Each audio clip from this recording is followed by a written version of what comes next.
This is a regular meeting held on Wednesday, August 9, 2017, 6 p.m.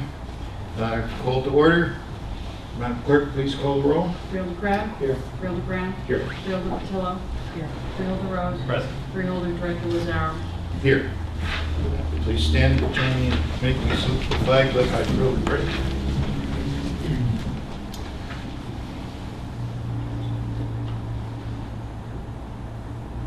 Pledge allegiance To the flag of the United States of America and to the republic for which it stands, one nation under God, indivisible, with liberty and justice for all.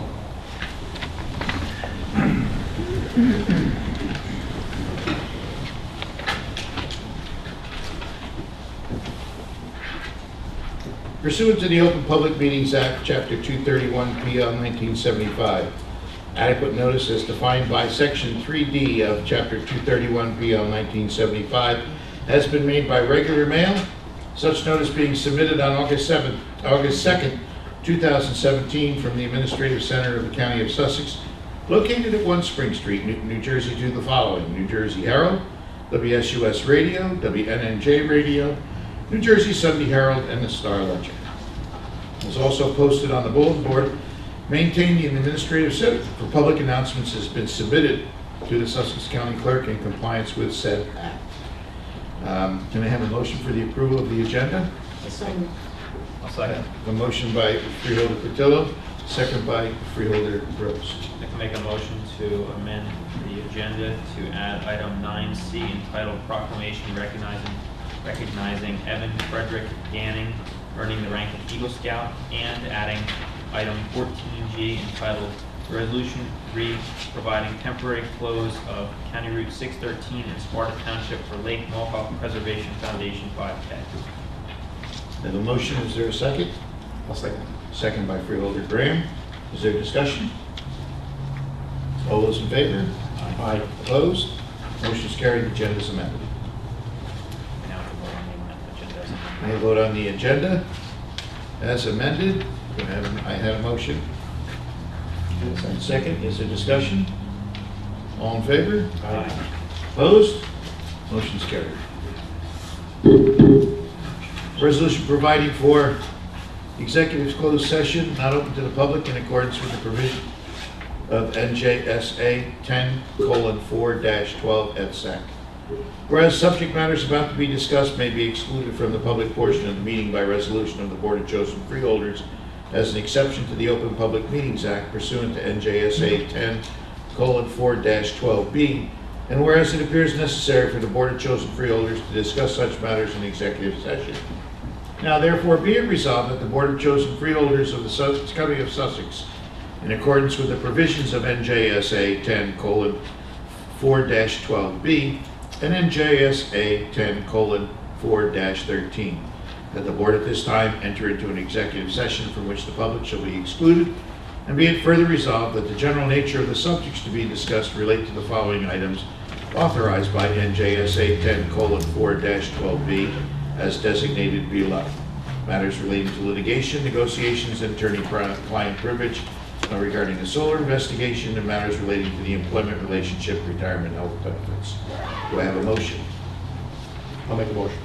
Motion by Freeholder Graham, go into executive session. Is there a second? Second. Second, is there discussion? All in favor? Opposed?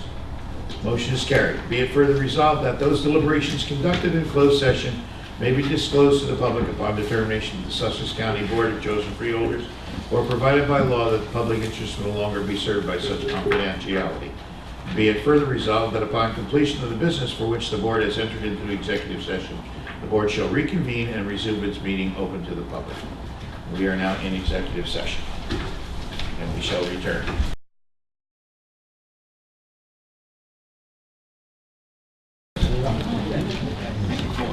Okay, we're returning from it. I have a motion to come out of executive session, please. Second. I have a motion by Freeholder Patillo, a second by Freeholder Rose. And is there discussion? All in favor, signify by saying aye. Aye. Opposed, same sign. Motion is carried. We're out of executive session. Public session from the floor. Motion to I have a motion by Freeholder Kraft to open the floor, I have a second by Freeholder Graham. Is there discussion? All in favor signify by saying aye. Aye. Motion is carried. Public session from the floor. Please note, everyone is asked to keep their comments to 5 minutes or less. Only address issues regarding the agenda items. Please state your name, spell your last name, and state your municipal residency. Floor is open. Come forward. Yes, sir.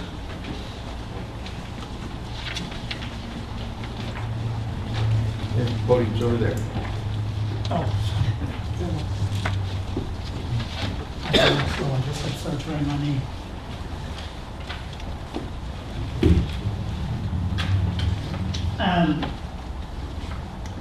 I think the actions of the board can't be Mr. Rose for this. Excuse me, Oh, Mr. sorry, Harrington Levy. Thank you. Do you have my address? I have it. 16 Price Road, Augusta. Thank you. The actions of the board with Mr. Rose, apart from Mr. Rose, has been scurrilous and myopic in not allowing the public to see this $500,000 file, 61 pages, before the meeting started, and to give them an opportunity to peruse and cogitate what's in there, which doesn't appear to be very much. But anyhow, it appears to me that you have ripped off the taxpayer for another $500,000 in legal fees, and I don't know where this is going to get the taxpayers, or where it's going to get anybody. Probably can't do anything in getting the money back. We are already set for $2.7 million a year because of the solar fiasco, and taxpayers are paying enough already. Of course, there are some freeholders that, some good old Republicans that love to tax in ways, like Mr. Lazaro. He loves local school boards. I pay somewhere around $1,000 a month in taxes.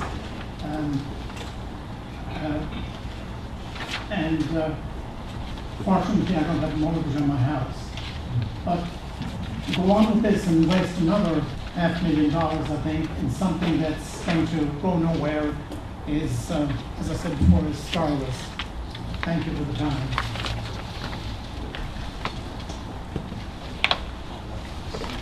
Yes, sir.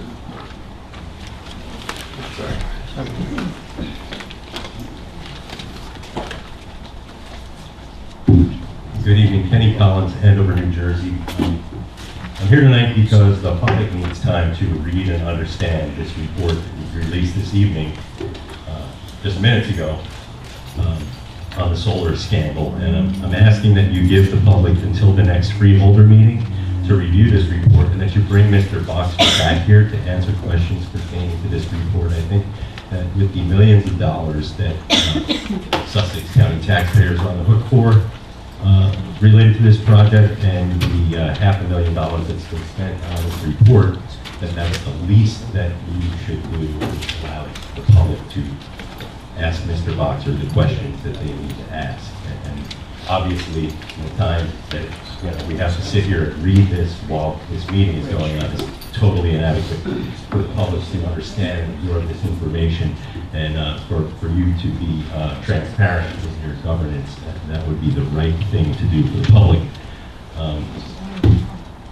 Also, I don't think the public really trusts the county government or Mr. Boxer to do this for us. We don't really believe that we're being told the truth even after this report.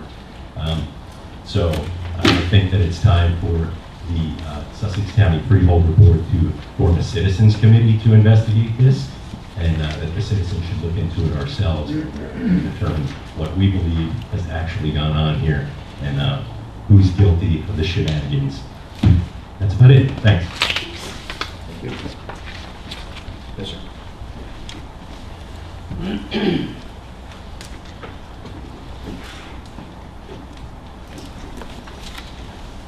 Good evening, Michael Grace Stillwater, 942 Naval Avenue. In the short time that I've had to peruse this particular report, which is quite a length, I see no mention of anything relative to MSRB, SEC regulations regarding underwriting the municipal bond or the Municipal Bond Act. The prospectus that was put out relative to this bond as far as MSRB rules go, is deficient in this report. There is no mention, no title relative to whether or not that the MSRB rules could be followed for initial prospectus for an underwriting of this taking was given ample consideration whether it was fraudulent or not. Based on my experience as an investment banker and a trader on Wall Street for over 35 years, one of the first things that should have been looked at as where was this underwriting fraud, specifically due into Sussex County and the Morris plan. I don't see anything mentioned of that in this report. Hopefully that will be illuminated later. And in addition to what has been offered before, I do believe that we need more time to see this, read through this thoroughly, understand exactly what is being is in this report. I don't think given a couple of minutes to really review it is adequate. I think the freeholders should give us another opportunity to come back and have us question this again. Thank you.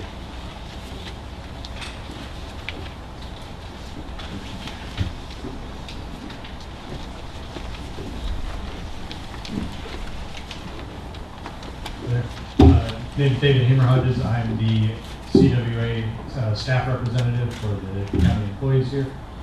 Just wanted to say with regards to the contract that we appreciate Mr. Goff showing up and actually bargaining the contract with us after an extensive period of time where we were out of contract. It was a small step in the right direction for a group of people who have seen their take-home pay essentially erode over the last 6 to 7 years. But I definitely wanted to make the point that we're looking forward to getting back to the table with you guys shortly in order to address that reality that we've seen a significant step back in the take-home pay as county employees here. But thank you for bargaining in good faith on this last effort.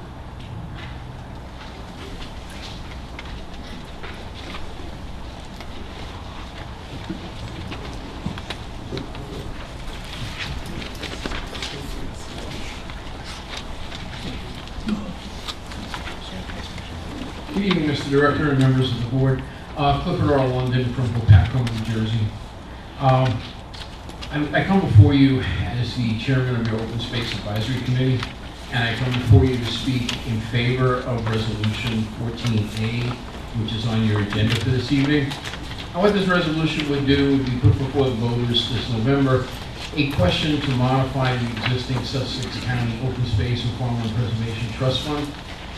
If you recall, about a year ago, we did a complete redraft of the Sussex County Open Space Plan, and we met with representatives of 23 of Sussex County's municipalities during that time period. And the one theme that came repeatedly up is right now the Sussex County Open Space Funds can only be used for acquisition. And we've heard the criticisms that say, hey, you have too much open space, you're not maintaining what you have. 23 out of your municipalities said, we would like you to consider some form of funds to municipalities as matching grants or others to help us, one, build trails upon some of the open space, or two, steward the open space. In other words, remove invasive species, do some stream stabilization. And in fact, what this question would do would be to expand the purposes of the trust so that they could be accommodated. And first of all, one, it would be up to the people. Second of all, it does not increase the tax. The specific open space tax rate would be up to you each year, but in fact, the maximum tax rate is set, and you're way under that, but it's still within the freeholder's prerogative. Third, I think what it does is it provides, it addresses concerns about not maintaining the open space, and it's optional, so that we've provided you a bare bones sketch of what the program could look like. But the establishment of the actual program of grants and municipalities would still be up to the board and still be subject to a further resolution. So with that, I'll shut up and just urge you to vote favorably on Resolution 14A. Thank you. Thank you.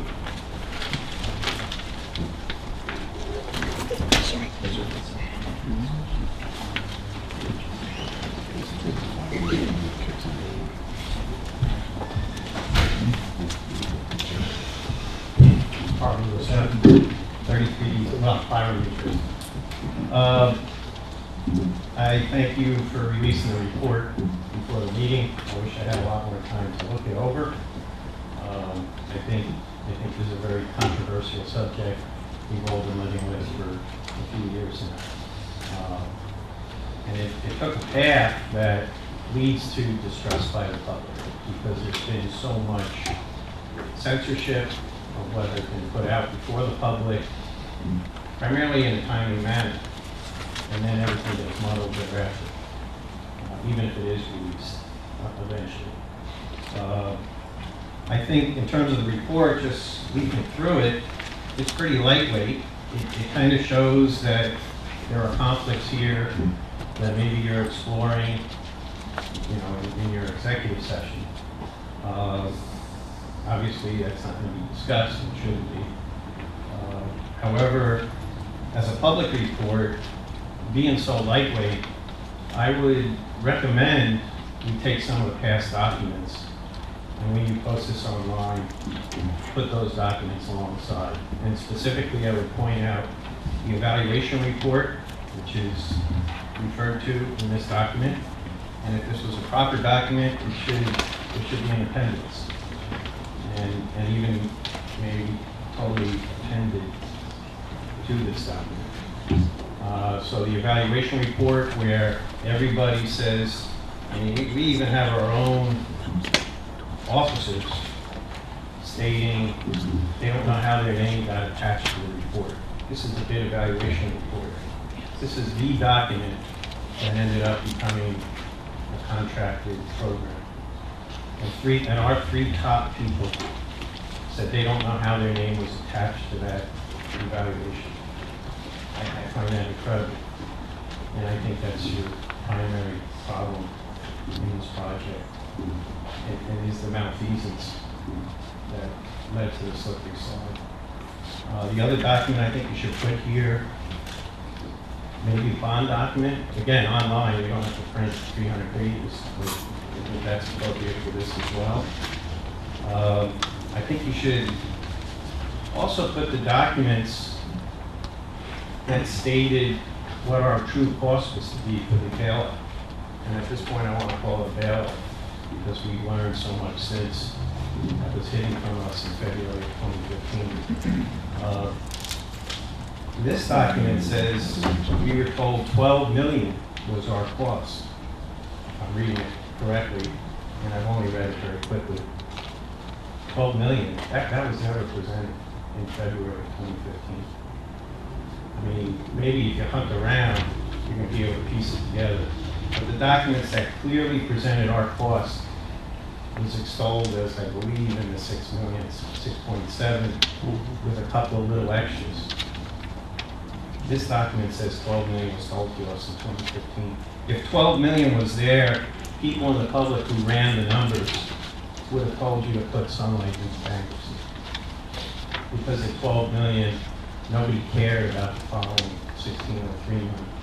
The proper method would have been to collapse the whole program and allow us to see what was on Sunlight's books.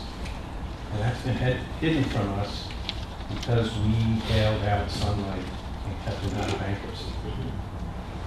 And again, I don't even know if this report discusses that. But the people making those decisions for what was to happen afterwards, they all say they weren't on the evaluation committee. 1 minute. I mean, who approved this project if they weren't on the evaluation? Thank you for your time. Thank you. Yes, sir.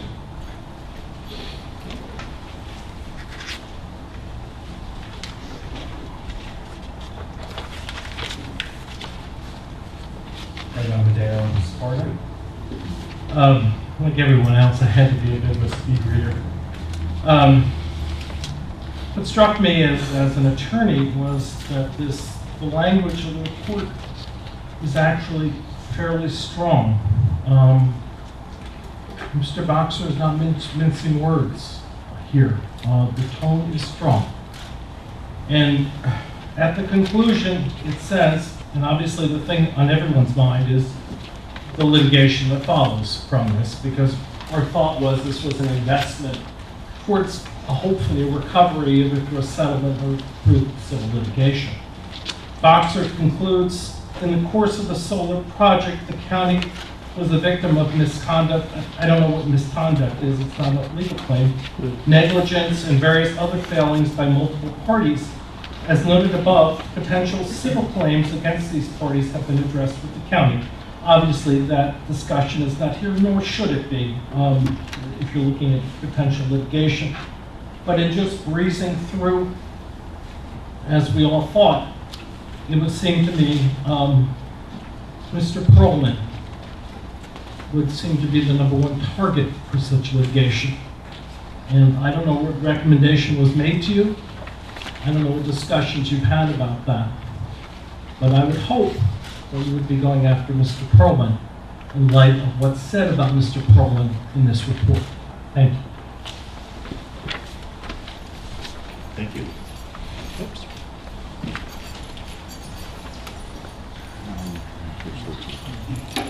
John Snyder, Sanderson Township. I just briefly ran through the conclusion here, and the thought that ran through my mind is I read various items there, like no project manager, county didn't know what was going on. I thought Harvey wrote this, to be honest with you. He's brought up many of those issues over the last year and a half, 2 years. The same thing about who's responsible here, how is this going on, who is the contact person. And really, I have to give Harvey credit because he seems to be in agreement with Boxer as to what wasn't going on. And I know most of you weren't here at the time that this happened, but we do recall, I think, that 3 key people in the county resigned, I guess it was 2 years ago, the administrator, treasurer, and the attorney. And some people say we don't believe in coincidences, and I don't believe in them either. Thank you. Thank you.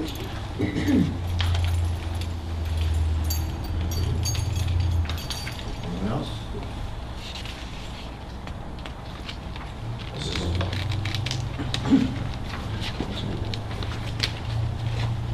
Charles Zula, Byron.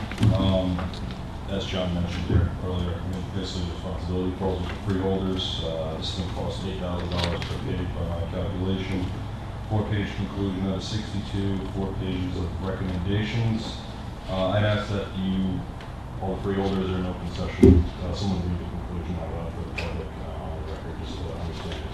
I think someone should read it and take on responsibility in order to public.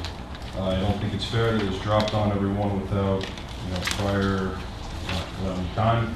I think we should kind of manage someone forward. Thank you.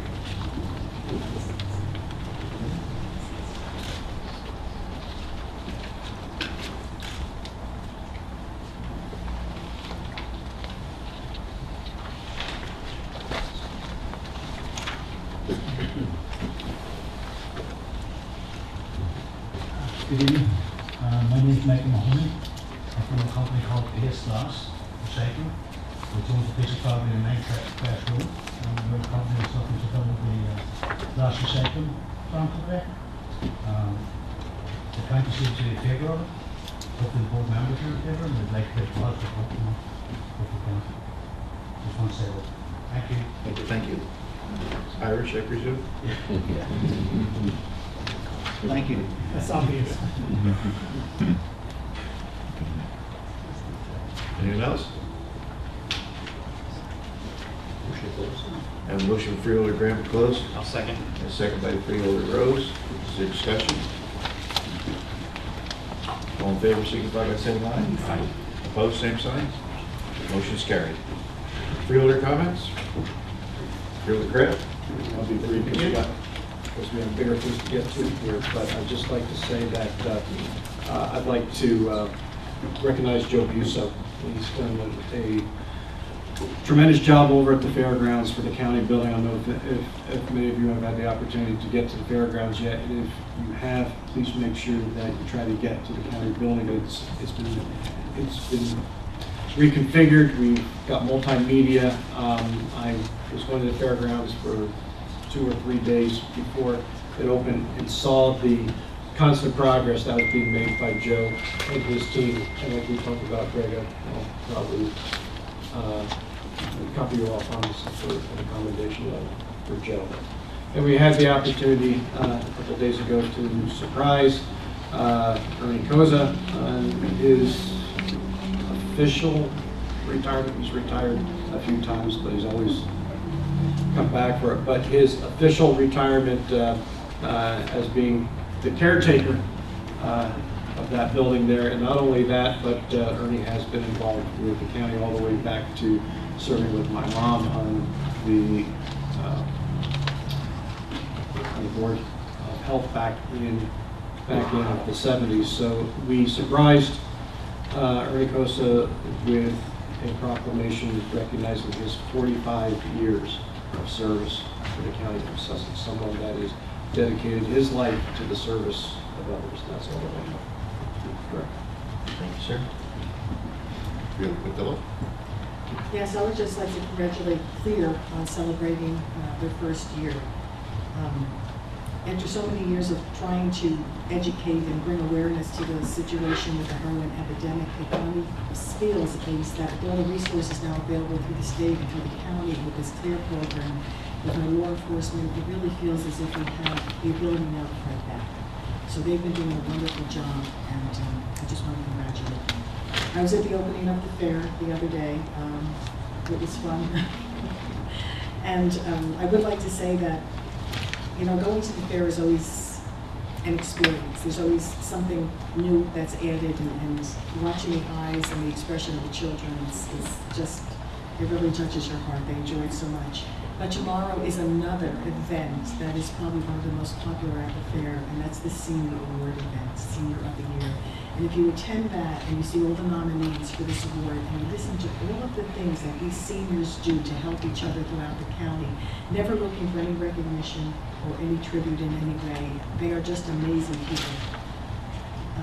I also want to talk about the Economic Development and Tourism State meeting that I attended at CCM last week. And that was extremely interesting to know how thorough the state is in working towards our tourism designation throughout the entire state. They spent a lot of time talking about not just the marketing of it, but the branding, and also following social media as to what people look for nowadays for the vacation and tourism. One of them being the very quirky thing to see. The example was in Las Vegas. There's a clown hotel, which most of us would probably condemn, but people will go there because it's this quirky thing and they can take a selfie and send it back. Or they want to do something that's exceptional that nobody else has ever done, so they can take a selfie and they can put it on the Facebook page.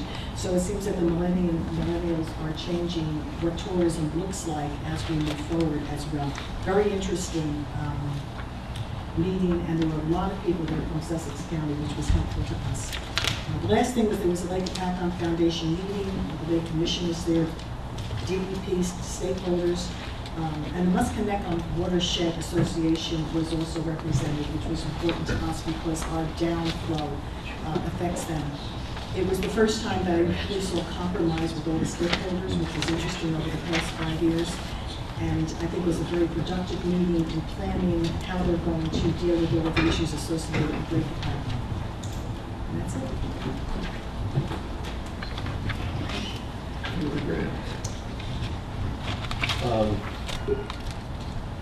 I'll start with the health department, and I am going to make some comments regarding this report. The health department, as many of you have read, there were many questions that were brought up from the health department regarding the health department to Sparta. They had questions regarding how we were operating things and how we were doing things. We found that one of the things that we really needed to work on was communication, and we've worked on that substantially. So much so that I have so much communication coming at me now, trying to figure out how we get that better facilitated to the public. Our health department does a lot of different things. It's broken into two parts. There's those that has to do with the enforcement, those aspects that keep us healthy when we go to restaurants or go to parks or go to swimming pools or swimming lakes. And the other side, which is public information that keeps us in a preventative mode. I spent part of Friday afternoon listening to the public health nurses And the interesting thing was they said that we don't get any accolades or applause. And the thing is that the only time they would get it is if something broke out, if there was a breakout. Then people see what they're doing. They're out and try and get in front of things. They're doing presentations tomorrow on at the fair alone, at vaccines for older adults, tick bite prevention also tomorrow, and hurricane preparedness. There's over on the table, I'm told that there is also a listing of flu clinics, where they will be, and what dates they will be. Our website is getting more and more populated with what is going on, and all of our departments, social services, human services, throughout all of our departments, we're making sure that everybody within our operation gets the word out when something is important to be told. I covered the fair. Joe did a great job. And it wasn't just Joe, though. There were a lot of other people. It's manned. Most of the booths are manned. There's people that can answer questions that you ordinarily would have difficulty getting answers to. You can talk to people from social services. You can talk to people from the court system. They're there to answer your questions. A little bit on this report. I saw some things going out there that people make accusations of whether it was transparent or not transparent. Every document that we can make public has been made public. Some of them have been out there for years. We do, and they are in one place. I don't disagree with Harvey and his comments where he said there should be an evaluation report. There should also be the findings of fact, the contracts. They're all there. I do disagree with one aspect. Right at the top of the, as you call it, the bailout, it does call out the $12 million. It is there. I read every single document associated with this over the last month, over the last 4 weeks. I've read them all, and I read it again and again and again. It's all in there. What this does is it ties it together. And the reason why it wasn't released until today was because it's not our report. It's Mr. Boxer's report. It's his report to us as a third party. I know that there were certain things that were said, I forget what was said about that Harvey got it right.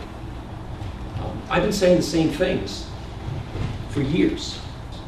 Exactly the same things. That people are not charged, people are not watching what's going on. But this was designed, and as you read this report will tell you, it was designed to confuse. It was subterfuge. But we have to be careful, because in the original agreement, not the original agreement, the one in 2015, there were two very important things. One is non-disparagement. So I can't get up there and I can't call somebody a crook, unless, of course, the evidence backs it up. So that can't be done. So this takes us away from the fear of us disparaging anybody. This is the truth. This is backed up. This is backed up by facts. The other one is hold harmless. Hold harmless is a trickier one. And that's the one that we're going to have to be very quiet about for the time being. Critiquing this report on its size fails to take into consideration what we're dealing with here. I use this metaphor, and the people up here have got to be sick of it by now. It's the candy bar versus the factory. This is the candy bar. But behind that is, do you have yours? You have yours. More than 100, okay. 12 boxes of internal notes analysis, advisory materials, initial drafts of projected documents, third-party invoices maintained by senior accounting employees. Approximately 30,000 pages were reviewed. 20 binders of contract and project-related documents, more than 5,000 pages reviewed. Executive and public session freeholder board minutes covering a period of approximately 5 years. More than 100 meetings and hundreds of meetings hours, reflected in more than 1,000 pages of meeting minutes reviewed. Other categories of documents reviewed including arbitrator decisions, court filings and orders, county financial documents, project status reports. They also reviewed public documents and reports online, more than 1,000 pages. Investigators also completed legal research regarding pertinent legal issues. There were numerous and significant and complex, and I'm not even going to go into what they are, because some of the people that we did this investigation on should know that we've been looking into. In addition, the investigation also had a review of 12,000 emails and electronic files, along with 1,000 text messages saved on county mobile hardware. Investigators conducted targeted reviews of those emails, electronic files, text messages, using a combination of key search items, custodian names, and other data analytics to assess the electronic communications as they occurred through the solar project. Investigators also interviewed more than 20 witnesses, some more than once, including current and former county employees with the knowledge of the solar project, current and former members of the Freeholder Board, legal counsel to the county, and other parties involved in the solar project, as well as their attorneys. Some of the interviews took place after initial objections by the individuals in question. Let me read that one all over again. Some of those interviews took place after initial objections by the individuals in question. Let that swim in your head for a second. Which often led to legal discussions over extended periods of time. I don't know why this took so long, one of the reasons why it took so long. Other interviews were delayed by circumstances such as witnesses asking for time to engage in counsel and subsequent related conversations with that counsel. Hundreds of hours of interviews and related prep time. Working on this matter with 2 primary attorneys, a paralegal, and several other attorneys who periodically assisted with document review, legal research. Oh, that's it. My point being this. This was not going to get done in an easy fashion. I could sit up here and I could tell you what I think happened. You're not going to believe me. Paul can tell you he wasn't there. Not going to believe you. Phil can get up there and tell you. You're not going to believe him. All of us have something that you just are not going to believe about it. This is a clean third-party event, and I don't care what anybody else said. The reason we did this is because the people that could have told us what was going on did not tell us what was going on. And so I have my, as I go through that document, I will read through it deeply. I believe that we put it out at the right time. Those of you who feel that you need more time, you got all the time in the world. You have this document. You have exactly the same document as we have. Nothing in here is redacted against the one that we have. There are a lot more documentation, a lot more things that will be put in for closed session. And I remind you that we are still in a potential litigation situation. That's all. Thank you. Thank you.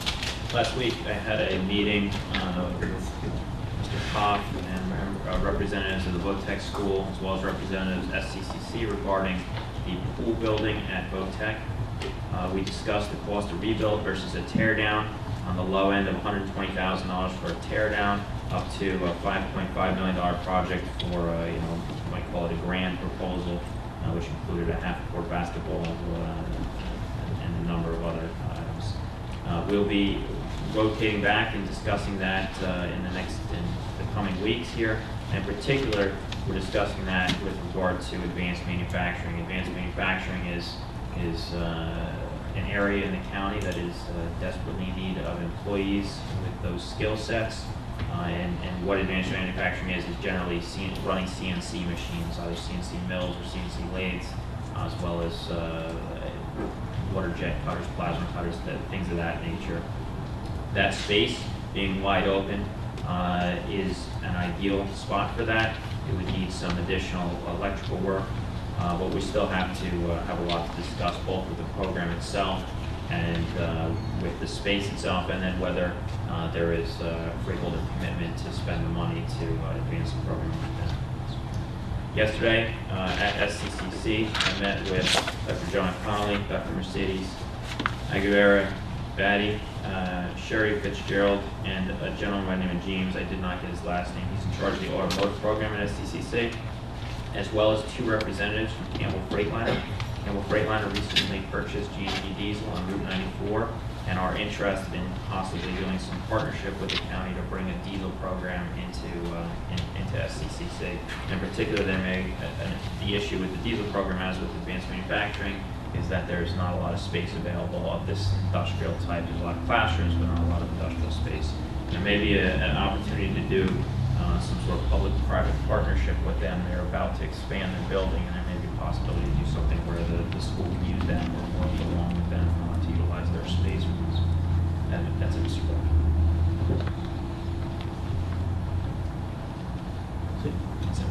Thank you,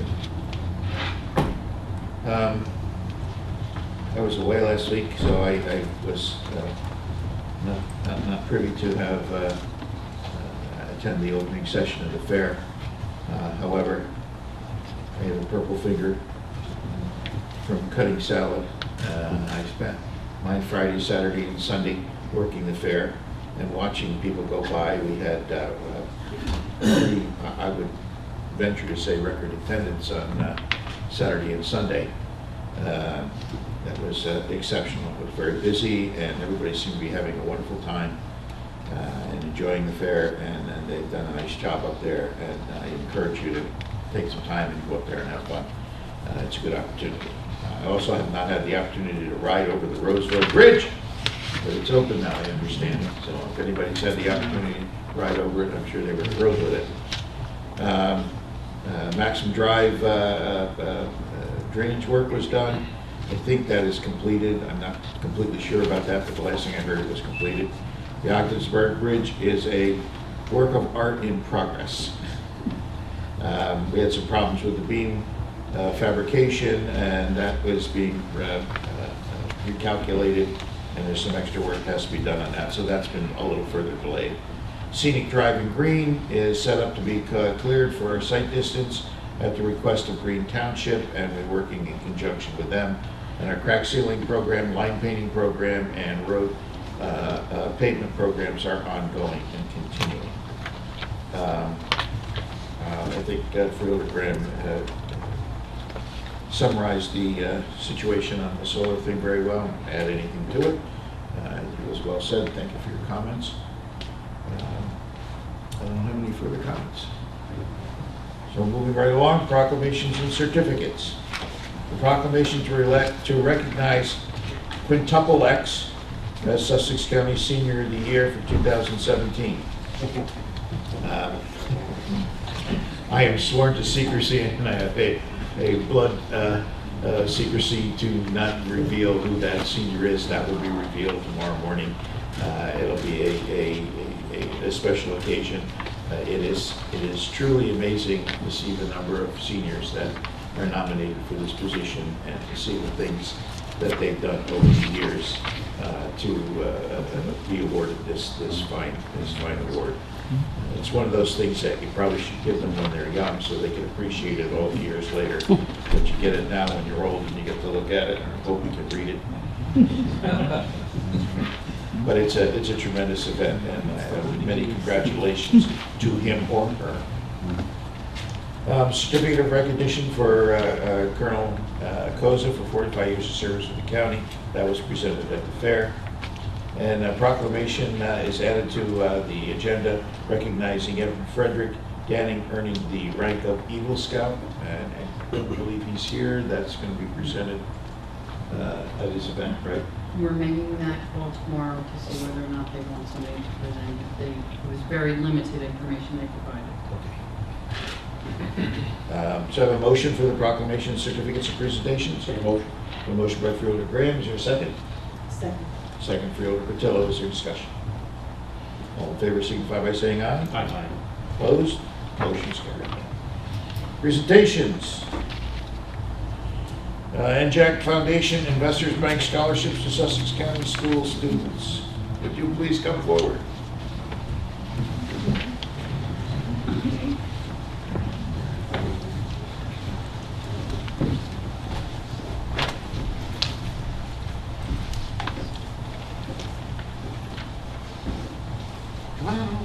One presentation for this term is his mom's here to accept his award. He's at soccer practice at Wayne Patterson. So his college career started already. Yeah, keep getting bugged. You know, it's all this time with these kids drive you crazy. Congratulations. Now, I've been involved with Sussex Tech 1988, 89. That's one of my favorite places. And I'm proud to be here to offer these scholarships. This is an NJAC Foundation Investor Scholarship Award. And Christopher's not going to be here, so do you want to speak for him? Sure. Here's the microphone. So let's show you how good mothers are at handling the situation. Would you like to tell us what he's doing and where he's going? And I'll give you the money and you can put it in your account because you're going to end up paying the rest of the bills. Chris is trying out for the Wayne Patterson soccer team, which is a dream of his. And of course, tonight they had practice, so he's unable to be here. But he and my husband and I are very grateful because it is not often that you could be publicly honored for the things that you've done. And so we thank you very much for the scholarship. Chris will be attending Wayne Patterson to major in physical education and following his mom's footsteps, new teacher. Thank you. So we have a 2017 Scholarship Program Award presented to Christopher Strum in recognition of your dedication to academic excellence and distinguished scholastic achievement. This award is given out to students in many of the schools in the area, but there's only 1 or 2 awards given to each school. Here you go, Mom. Congratulations. And Austin, would you like to get up and tell the world what you're doing? In the fall, I'll be attending Montclair State University, and I'm currently undeclared, but I'm thinking of following something in like business or finance, and thank you for the award.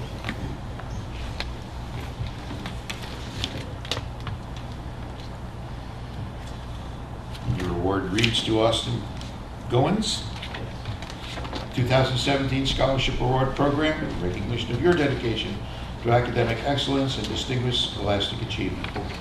Now, the reason I asked them to come up and make the comments is because one of the things that I have admired the most about Sussex Tech is the work that they do with the young people in presenting themselves, in giving presentations, in being in the public eye. And these 2 gentlemen here, and I've worked with Mr. Tressler for many years on scholarship programs, are inspirational leaders over there who help these kids through all the trials and tribulations of getting through the high school situation.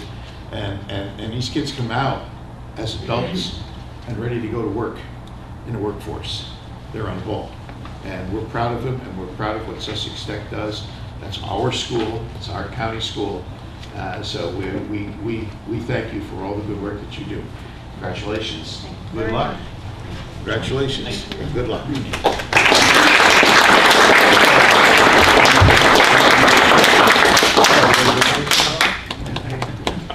Thank you, everybody. Come on, Mom. No, me too. There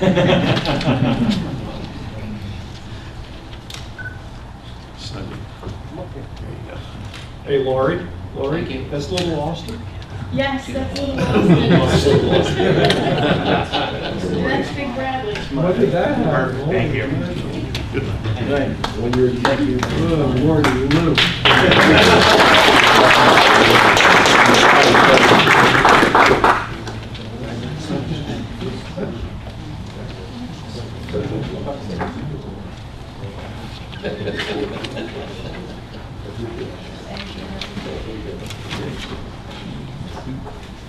Now presentation by Matt Boxer Esquire of Lowenstein Sandler LLP, the solar investigation final report. Matt?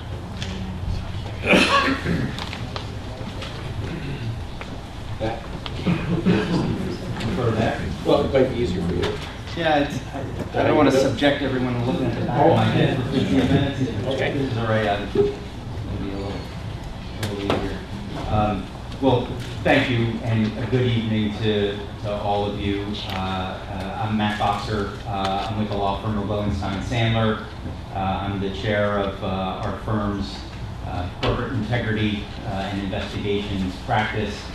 I'm previously the comptroller for the state of New Jersey, having worked in that capacity under multiple governors. And before that, I was a federal prosecutor. And it was a real honor to be asked to look into the solar energy project. And so I do appreciate the opportunity to deliver here tonight the results of our independent investigation concerning the solar project. With me is Stephen Yanis, who provided tremendous assistance during the course of this project. We've provided you today with a 60-plus page report, which follows from the correspondence that we've had over the course of this project. I'm happy to provide some highlights this evening of our results. In short, we have found that Sussex County was the victim of negligence, misconduct, and various other failings by multiple parties over the course of the solar project. The administration of this project was truly a perfect storm of incompetence, and this county was the victim of that incompetence. Problems with construction of the solar facilities themselves resulted from a combination of factors, including the crash of the market for solar energy credits, personnel turnover at your construction contractor, issues at construction sites that caused change orders, cost overruns and delays, confrontations between contractors on the project, and the need to move quickly through these challenges and various other complicated legal issues in light of very tight federal grant deadlines. But many of the significant and most significant failures here happened before construction ever began on this project. First, county agents and representatives simply failed to understand the significant risks associated with this project. Though county decision makers were repeatedly assured about the supposed low-risk nature of this project, actually, in reality, this project was highly speculative, particularly in its dependence on the volatile market for solar energy credits. No one at the county had an understanding of the operation of that market or its speculative nature. And no one at the county made any effort to become adequately informed about that market or to look into ways to mitigate the related risks or reinsure the related financial risks. Similarly, from a legal standpoint, perhaps because of the tremendous complexity of the operative legal documents that have been drafted by third parties, and perhaps were intentionally made particularly complicated, no one at the county understood the nuances of the solar transaction itself or the ways in which the county faced legal and other risks. And these conclusions are manifest in the interviews that we conducted, in the tens of thousands of pages of documents we reviewed, in the thousands of emails that we reviewed. This was a risky investment. It was a risky investment that went bad, as some risky investments do. But the decision makers in this county were never presented with what those risks were, and no one made any responsible attempt to mitigate those risks. Even though the county faced that financial risk, and the county was basically underwriting this entire project, the county was so removed from this transaction from a legal and contractual standpoint that, in a legal sense, the county became little more than an observer of this project, unable to affect project performance. As a result, when there were problems with contractor performance, the county was simply not in a position to effectively respond. The county made no effort to vet the qualifications of the professionals supposedly acting on its behalf, and the county came to find that it had little control over them, as those professionals had been engaged first and foremost by another entity, the Morris County Improvement Authority, and not by Sussex County. County officials reported to us in the interviews that we conducted that they had difficulty even getting truthful information from those professionals, or have them respond to requests for information. Significantly, the county made no effort to reinsure the tremendous risk that it was taking on. And I want to give a specific example in this sense to give everyone a flavor of this. I think that the best example here is seen in the deficiencies of the performance bond that was posted on this project, which in theory should have been the county's source of financial security on this project. When you have a public project and the contractor goes belly up or the project collapses, there's a bond that's posted that the government can call on to get somebody else to come in and fix the project or otherwise pay for its losses. That bond should have been a source of financial security here. In this case, the performance bond that was posted, the county was not even listed as a beneficiary on that bond. The Morris County Improvement Authority was.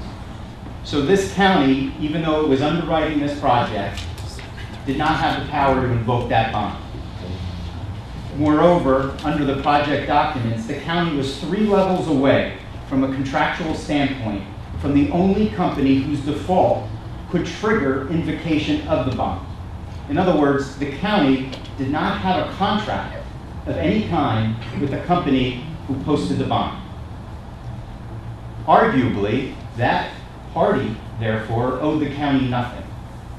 And that entity, moreover, was not even a party to the contract that was listed in the performance bond as that party would have to default on in order for the MCIA to invoke the bond.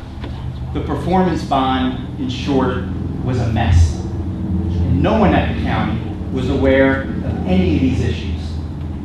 Several years into the project, the county council at that time did not even have a copy of the executed performance bond. And it's that bond that's intended to be the financial security. These were major failings. Nor did county officials have enough experience with a complex project like this to be in a good position to manage it. Through the course of much of this project, there was simply not enough expertise brought to bear from the county's perspective when solar decisions were being made. That expertise was lacking from a legal perspective, from a financial perspective, and in terms of understanding the solar energy market itself. Employees at the county who could have assisted or at least advised the county as to what outside resources would be needed to assist, they were cordoned off from this transaction, perhaps intentionally so they would not oppose it. This included county facilities personnel, engineering personnel, and purchasing personnel who typically would have been involved in a project like this at the county, but in this project they were not. So, when the request for proposals was first put out for this project, and only one response was provided by the entire marketplace of solar companies, no one involved in this project here expressed, or perhaps had an interest in expressing, a concern as to what that might mean about price competition or the viability of the project structure. As one county witness that we interviewed acknowledged, receiving only one response to the RFP was, quote, a prescription for failure. No one here sought to understand at the time why the many companies in the booming solar energy business declined the opportunity to participate in this particular project. A Sussex County evaluation team was created to evaluate any proposals received and make a recommendation as to the contract award. But 9 of the 12 members of that evaluation team were outside professionals who stood to gain financially if the county moved forward with the project. The other 3, each of whom were county employees, despite being listed on the document as evaluation team members, each stated to us that they had no awareness that they supposedly had been part of this team. They were not involved in the review, even though they were listed as being involved.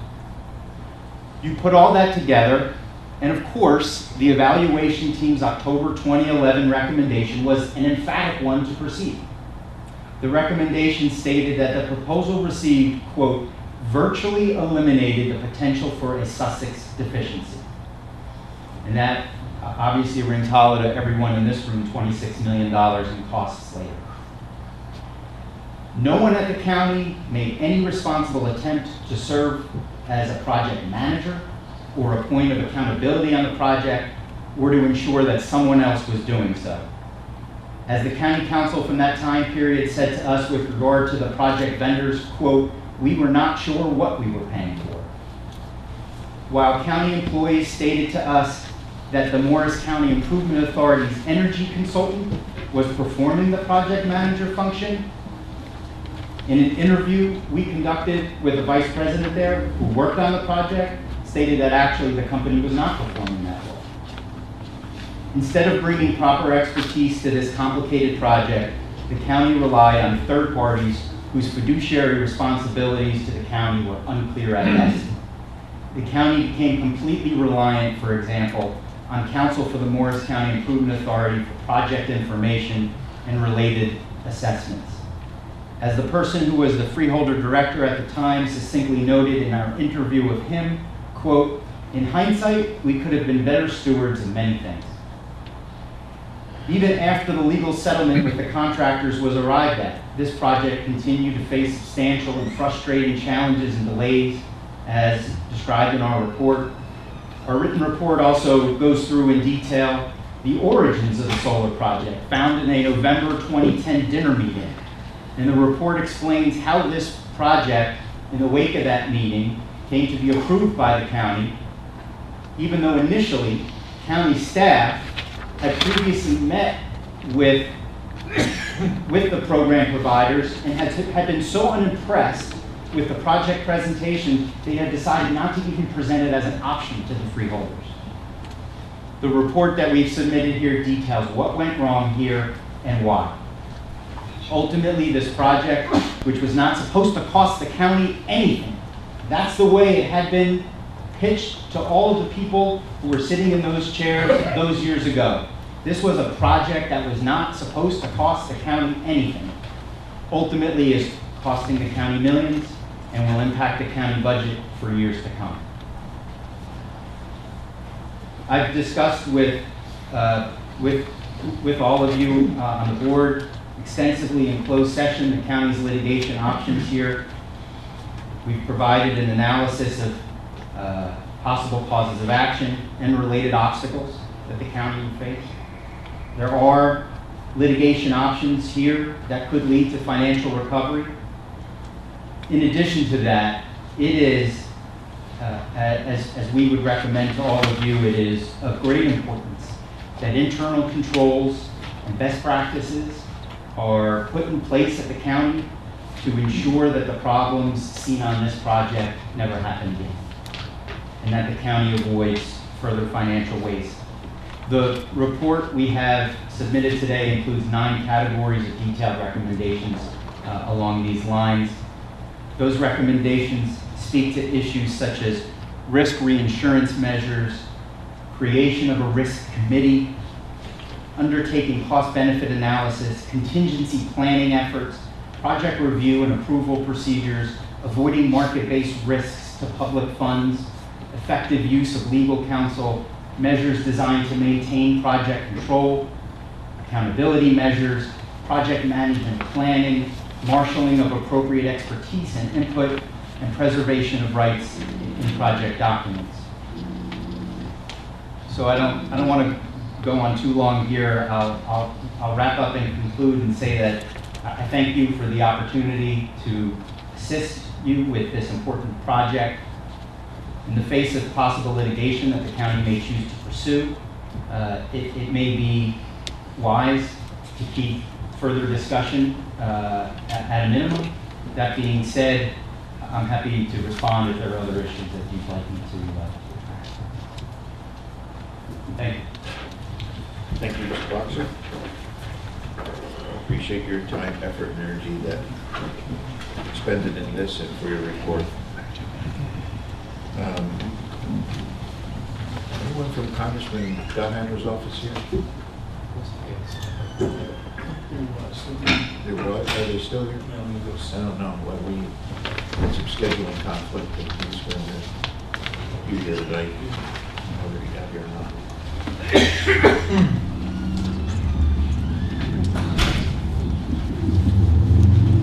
Well, while he's checking on that, I'm going to move on and acknowledge the retirement of the following employees. Jeffrey Mosteller from the Road Department, 33 years of service. Walter Crawford, Road Department, 32 years of service. Wayne Staley, Road Department, 23 years of service. Darlene Sondico, Transit, 15 years of service. Helen Holmeyer, Health Department, 16 years of service. Alan Gursky, IT, 16 years of service. Corporal Lawrence Myers, Sheriff Department, 20 years of service. Sergeant Nicarella, Sheriff's Department, 21 years of service. Those are a good many years of service, and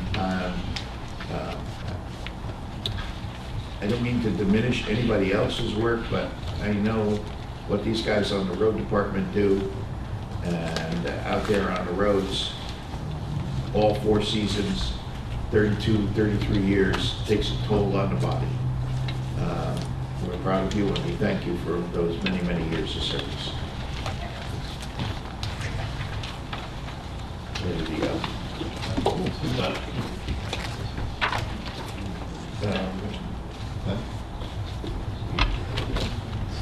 All right, we'll move on to public hearings. We have none. Approval of consent.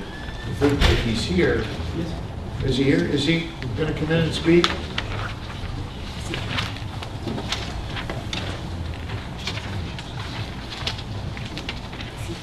This is like Congress. No.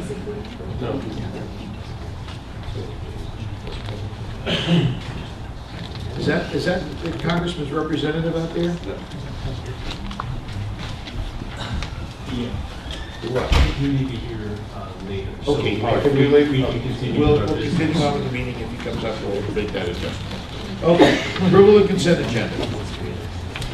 A, resolution accepting acceptance of federal funds for entitlement lands and distribution of federal funds for payment in lieu of taxes. These are lands that are in Sandy, Montague, and Walpack, probably mostly in the Stokes area and the educational lands up there. Authorization to submit applications for grant funds to the state of New Jersey Division of Criminal Justice for an amount yet to be determined, to be used for the purchase of body armor for members of the Sheriff's Bureau of Law Enforcement and Corrections and Sussex County Prosecutor's Office. Speaks for itself. This is for body armor for the law enforcement gentlemen in the Sheriff's Office. Authorization of public sale of county property and designation of an online auction service through New Jersey state contract. This is for a property that was confiscated. There's a 71 Chevelle and an 80 Corvette if you're interested. That'll be available.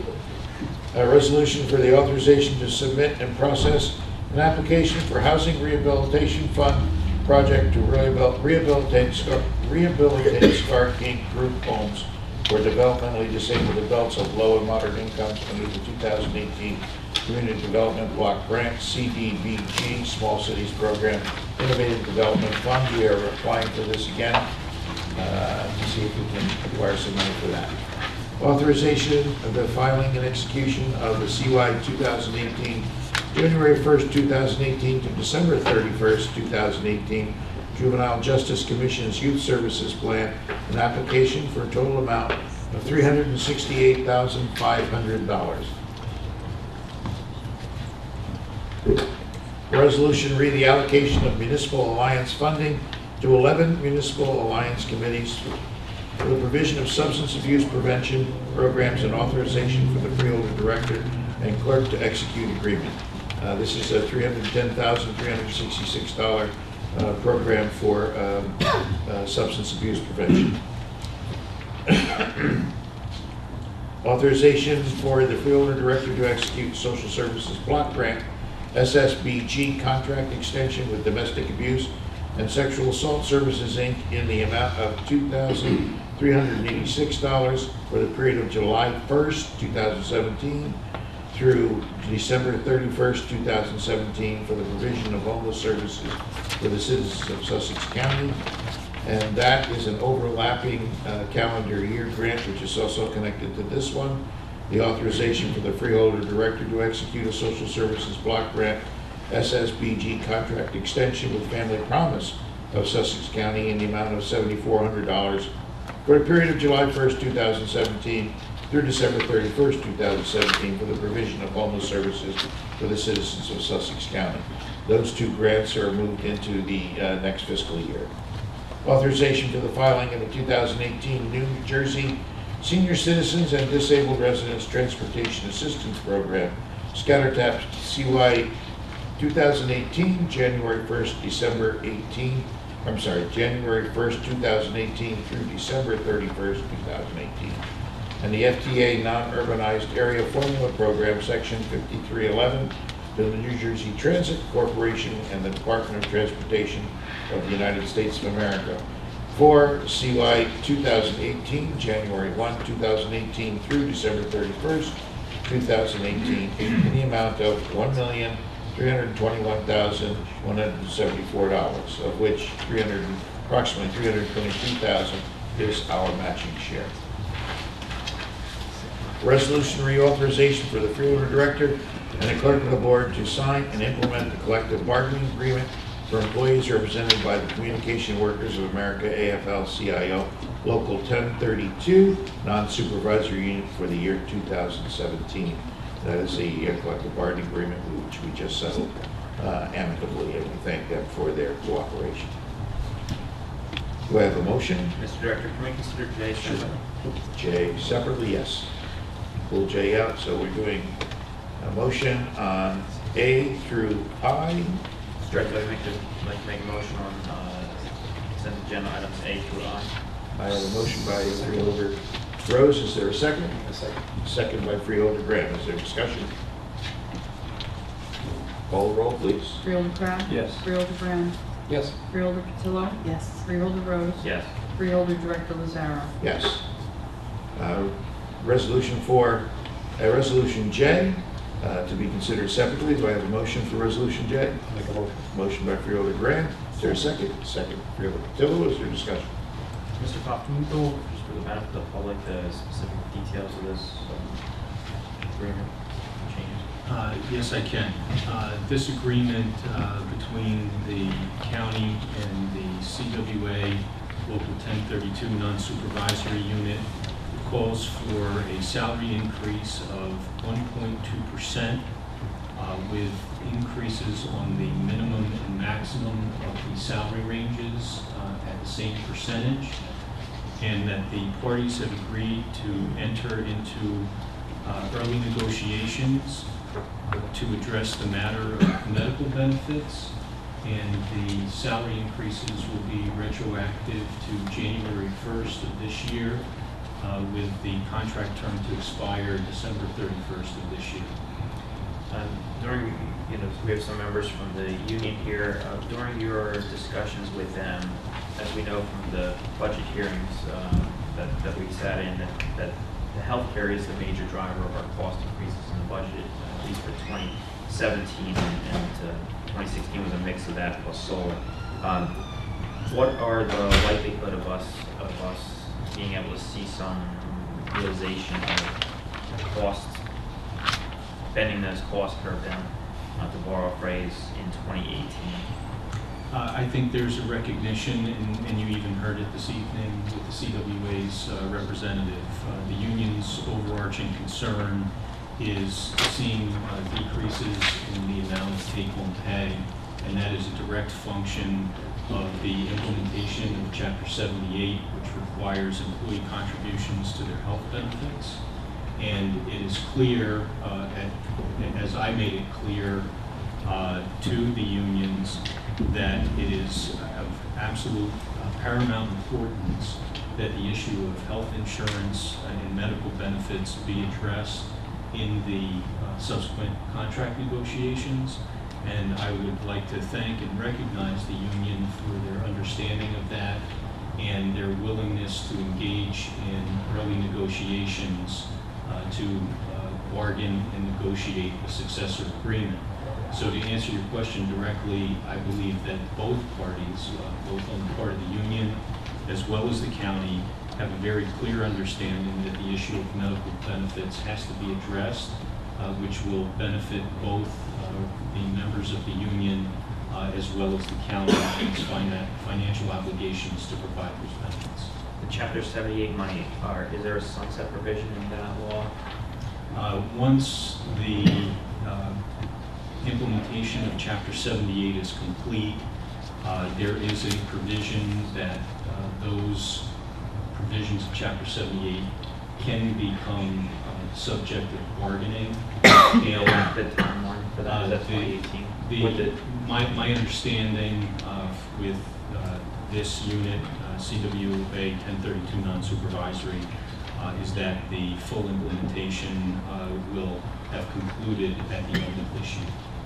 So the next bargaining round will not be under the Chapter 78 obligations? No, it's important to understand that the way in which the law is provided, it provides for the negotiations of the employees' contributions with the county, but the law is clear that the position is that you bargain from the full implementation of Chapter 74.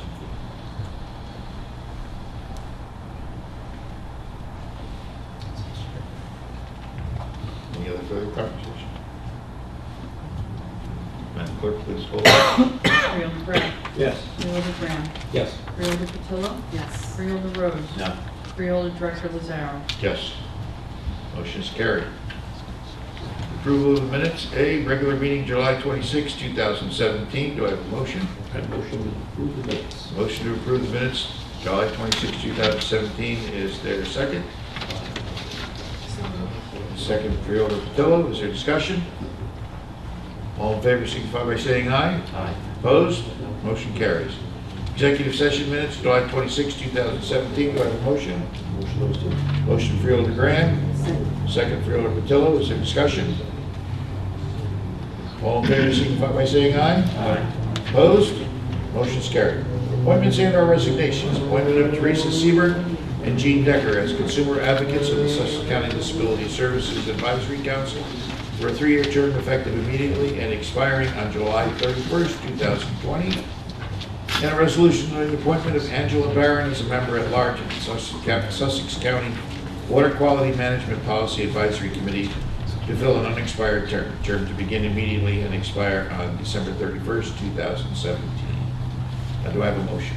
I'll make a motion. Is there a second? Second. Is there discussion? Just one thing, I just want to thank Teresa Siebert, Jean Decker, and Angela Barron. All of these boards and commissions take time, take effort, take travel, and they all do as a volunteer. And I appreciate that they continue putting their names forward. Thank you. Resolutions. No. So, all those in favor? Aye. Opposed? Same sign. If I'm slurring my words a bit, I cracked a cap when I was on vacation this week, and I tried to get into the dentist's office, and it keeps dropping down, and it hurts. Resolution authorizing the placement of a public question on the official ballot for the general election on November 7, 2017, concerning a proposition allowing the County of Sussex to modify the approved uses of the Sussex County Farmland Preservation, Recreation, and Open Space Trust Fund to allow for stewardship projects and for the development and maintenance of permanently preserved open space pursuant to NJSA 40:12 through 15.1 at SEC. And this is the resolution which was referred to earlier this evening regarding the use of open space money for maintenance of certain properties. Resolution setting a public hearing to amend the Sussex County Solid Waste Management Plan for Pace Glass Class A Recycling Facility, County Route 669, Linecrest Road, Andover Township. A worthy program for recycling of glass, which has been approved by Andover Township, as I understand. Resolution approval of grant management plan for state fiscal year 2018 Community Development Block Grant Small Cities Innovative Development Fund project to rehabilitate supportive housing units for low and moderate income clients of SCART Inc. in Sussex County, New Jersey. Resolution re-adopting the state fiscal year 2018 Community Development Block Grant CDBG Small City Citizen Participation Plan. A state fiscal year 2018 Community Development Block Grant Small Cities Grant Program Fair Housing Statement of Actions and designation of the Sussex County Fair Housing Officer, which will, I'm understanding, be Autumn Sylvester, and those three projects go together. Resolution to raise support for New Jersey Division of Parks and Forestry grant application to New Jersey Department of Transportation for funding through the Transportation Alternatives Grant Program, restoration of 3 Morris Canal-related historic buildings in Waterloo Village. And an added resolution providing temporary closure of County Route 613 in Sparta Township for Lake Mohawk Preservation Foundation 5K run. Do I have a motion for approval of resolutions? Mr. Director, can we consider F separately? Which one? F. F? Yes. We can pull F out, consider that separately.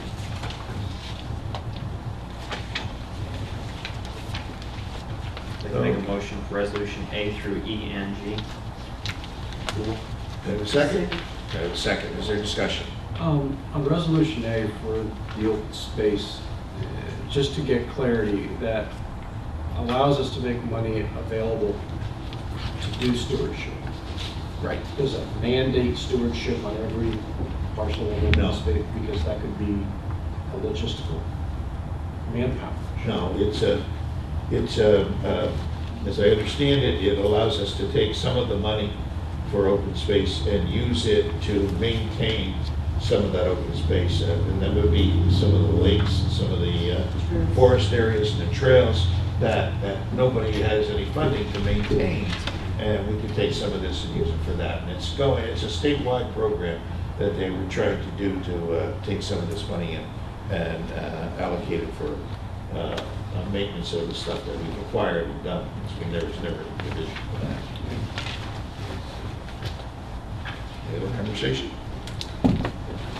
Call roll, please. Okay, all in favor? Aye. Opposed? Motion's carried. Motion for... They can make a motion to approve resolution F. Second. Is there discussion? I read through this. This is coming from the Department of Transportation Division of Local Aid and Economic Development under the Transportation Alternatives Program. How is there a nexus between that and the preservation of historic properties? And is this part of the gas tax? Or is this for? Do you know, Mr. Brown? I know some, I don't know the exact formulations, but this actually did come in the latest grants. The Morris Canal area has been a burgeoning area for tourism, and it's actually come back. 10 years ago, it was shut down. In fact, that was kind of a unique situation where it had wonderful heydays in the 80s and the 90s, and then completely shut down. And then through use of private funds, some of it came back. I was fortunate to be able to sit on that board for a while. And the state has put a lot into it, and they've also, it's now more private funds because there's a caterer in there, and it's generating money for them. Now, as for this money that comes in, this was part of the, I believe is an impetus for tourism. I believe that's where it came from. But you're looking at a document on it. This is the resolution. It doesn't give me a dollar sign or asking for it. It says here, restoration of 3 buildings in the heart of Waterloo Village historic site. Actually, they've already gotten approval. So this is actually a ex post facto, but it's a good measure because it is Sussex County, and it strengthens our hand in the south part of the county for tourism. It just seems unusual that DOT is doing that. And you know, Waterloo Village is a great place, but to do a bridge or restore. Well, the bridge is essential. There is a bridge that's involved in this. There's a bridge that's essential. I think this funding is only for these 3 historic For buildings. 3 buildings, but that's most of the money that's going outside of this restoration is for the bridge, and the bridge that runs between Morris County and Sussex County. That's all right. vital. That makes me feel much more comfortable. Thank you. Okay, so yeah, motion on the floor, it's seconded. Is there any further discussion? All in favor, say aye. Aye. Opposed? Motion's carried. Is Mr. Geheimer's representative here yet? I believe that we would not be expecting him until about quarter up. Okay. All right, very good. Moving right along. Awards of contracts, change orders, and bids. Resolution re-award of contract extension for supply and delivery of non-OEM automotive and light-duty truck parts. Resolution re-award of contract extension year 3 for garbage removal from various Sussex County buildings and facilities for the Division of Facilities Management. Resolution re-award of contract for the repair of Sussex County Bridge X08, Martin Station, Glenwood Road over Wallkill, River Relief Channel, Wantage Township, and that was to Covelli Brothers, and they're going to be working on the substructure concrete. The other two items were moved into 9/17 to 2018, so they were moved over and extended out a year. Is there a motion to approve? Motion approved. Motion by Freeholder Graham. Is there a second? Second. Second, Freeholder Patillo. Is there discussion? Call the roll, please. Freeholder Crab? Yes. Freeholder Graham? Yes. Freeholder Patillo? Yes. Freeholder Rose? Yes. Freeholder Director Lazaro? Yes. Resolution repayment of bills A. Is there a motion? So moved. So moved by Freeholder Patillo, second by Freeholder Graham. Is there discussion? Call the roll, please. Freeholder Crab? Yes. Freeholder Graham? Yes. Freeholder Patillo? Yes. Freeholder Rose? Abstain. Freeholder Director Lazaro? Yes. Resolution B, payment of bills. Is there a motion? So moved. Motion Freeholder Patillo, a second. Second. I'm not gonna pay no bills. Second by Freeholder Graham. Is there discussion? Please call the roll. Freeholder Crab?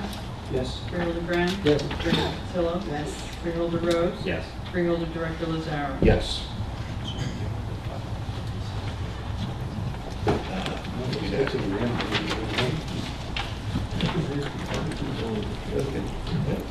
Any personnel? Administrative reports? Yes, thank you, Go Mr. right ahead.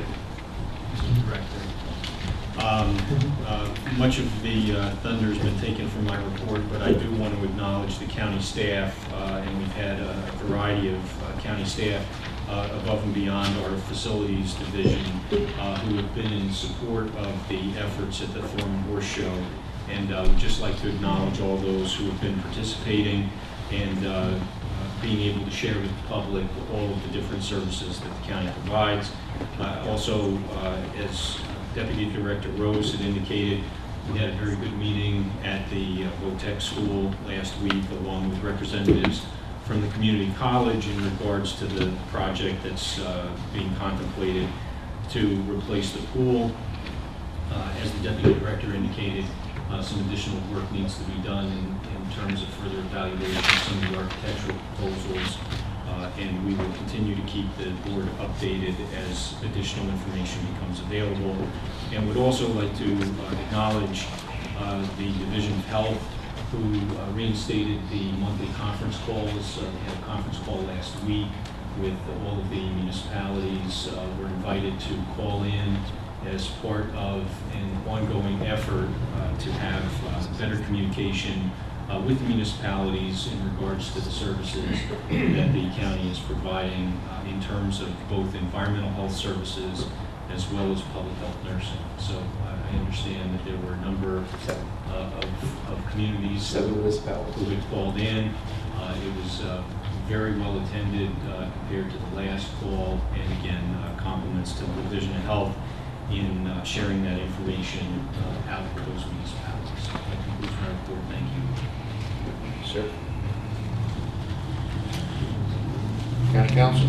Thank you, Freeholder Director Lazaro. The overall request fulfillment report to date is as follows. The total number of requests processed by the county is 231. The approximate time spent in hours, staff time, is 184.45. Note that that's the records custodians only. That does not account for staff that helps fulfill the requests, nor my time, nor anyone in my office. Those requests break down as follows. The county clerk, who's the primary record custodian, is 125 requests for 93 hours. Elections board, who has their own records custodian, is 14 requests for 5.5 hours. Tax board, again, their own record custodian, 16 requests processed to date for 10.5 hours. Prosecutor's office, 53 requests, 8.5 hours. And the sheriff's department, 23 requests processed and approximate time spent 67 hours. Thank you. Thank you. Any unfinished business?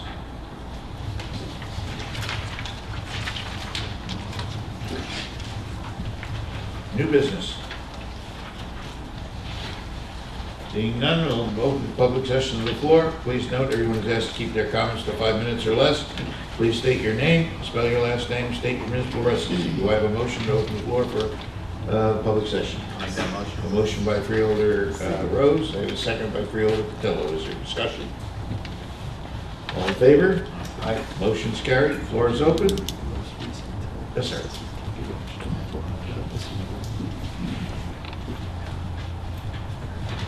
Good evening, my name is Terry Neward. I'm Executive Director of NOWESCAP.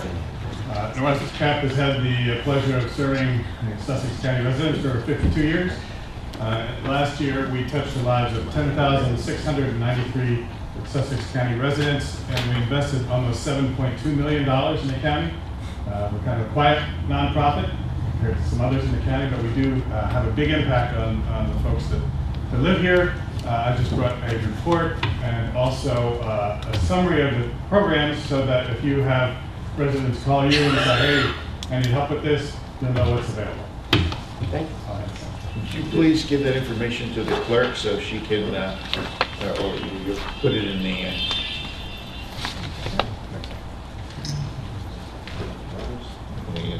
more growlers. Okay, any other comments? Yes, sir.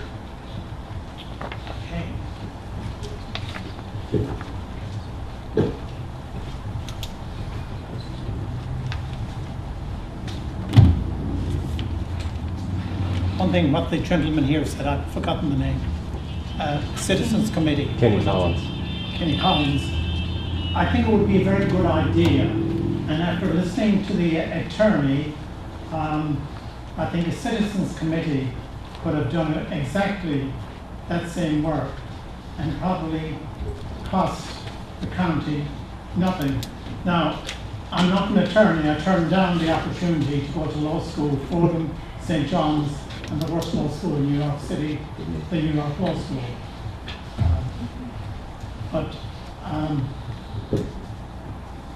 Two things here. I can hardly believe that Freeholder Lazaro is proud of the tech. The second worst record in mathematics in the county after Lenape Valley.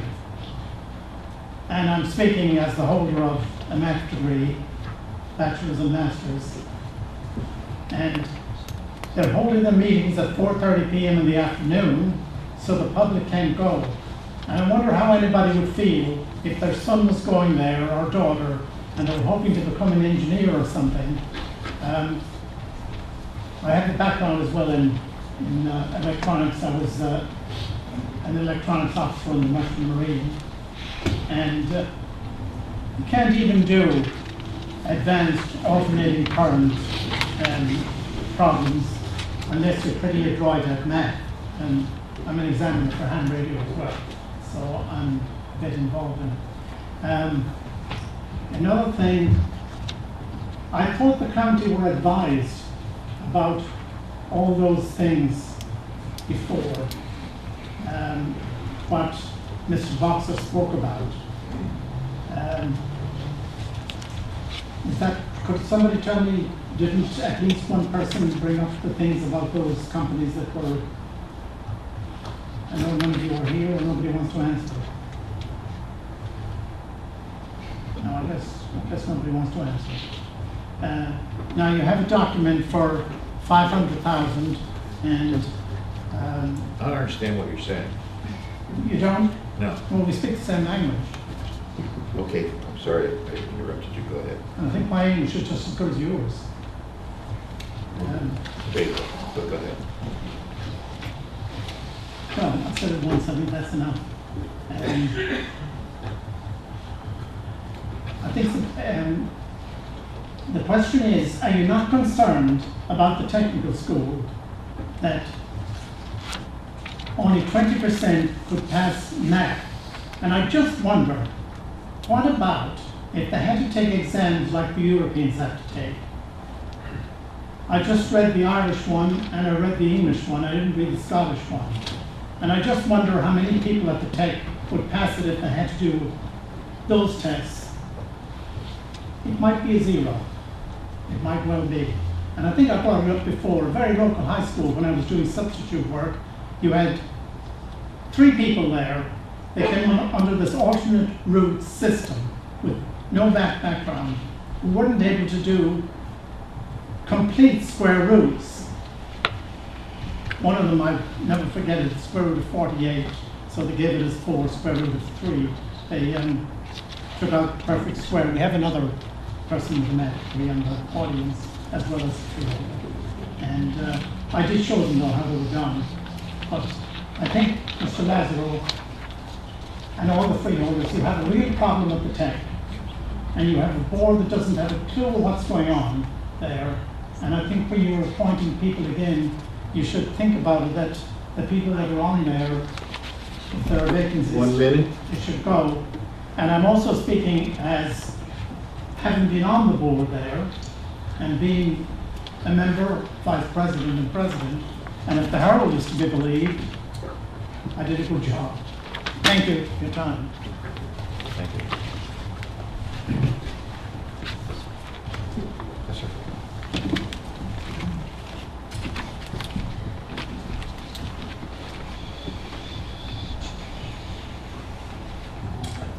Kenny Collins, Andover, New Jersey. I did the best I could to read through as much of this report as possible in between going on here this evening, and well, I only got about 40 pages through. But I did also pay close attention to Mr. Boxer's report. While I view Mr. Boxer's report as an analysis partially of his own misdoings and I view this entire report as you investigating yourselves, which, seems pretty ridiculous. What this report seems to say is that the Sussex County Board of Chosen Freeholders failed the people of the county miserably, and that we're now on the hook for millions and millions and millions of dollars at a time when property taxes are through the roof and people can't afford the property taxes. They're not buying homes here. They're moving away from here because of the property taxes. And wow, bad governance added significantly to that problem. And now we're getting our taxes jacked up every time we turn around. Every time we turn around. Hundreds of dollars every week. For our town, the county government. It's got to end. And all this report says to me is that this county does not know how to run itself.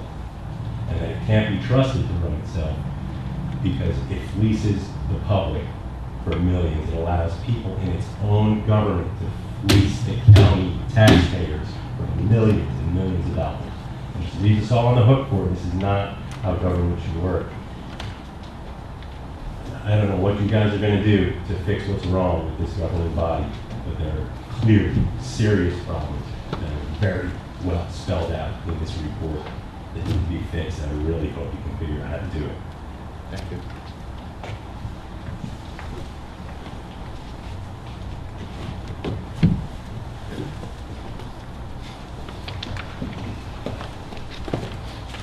I had not planned on speaking tonight at all. How are you? This is Ayla Shamble, Sparta Township. But my youngest son was a sending student to Botech. And I know Harry very well, and I'm sure he means well, but my son got a full scholarship through Sussex Botech. Went on to Williamson College in Media, Pennsylvania on a full scholarship, and now works in a beautiful, wonderful job with Thor Labs here in Sussex County. And I'm very proud of him, and I'm very proud of the fact that that scholarship came through Sussex Botech. Thank you. Glad you came back. Yes, sir.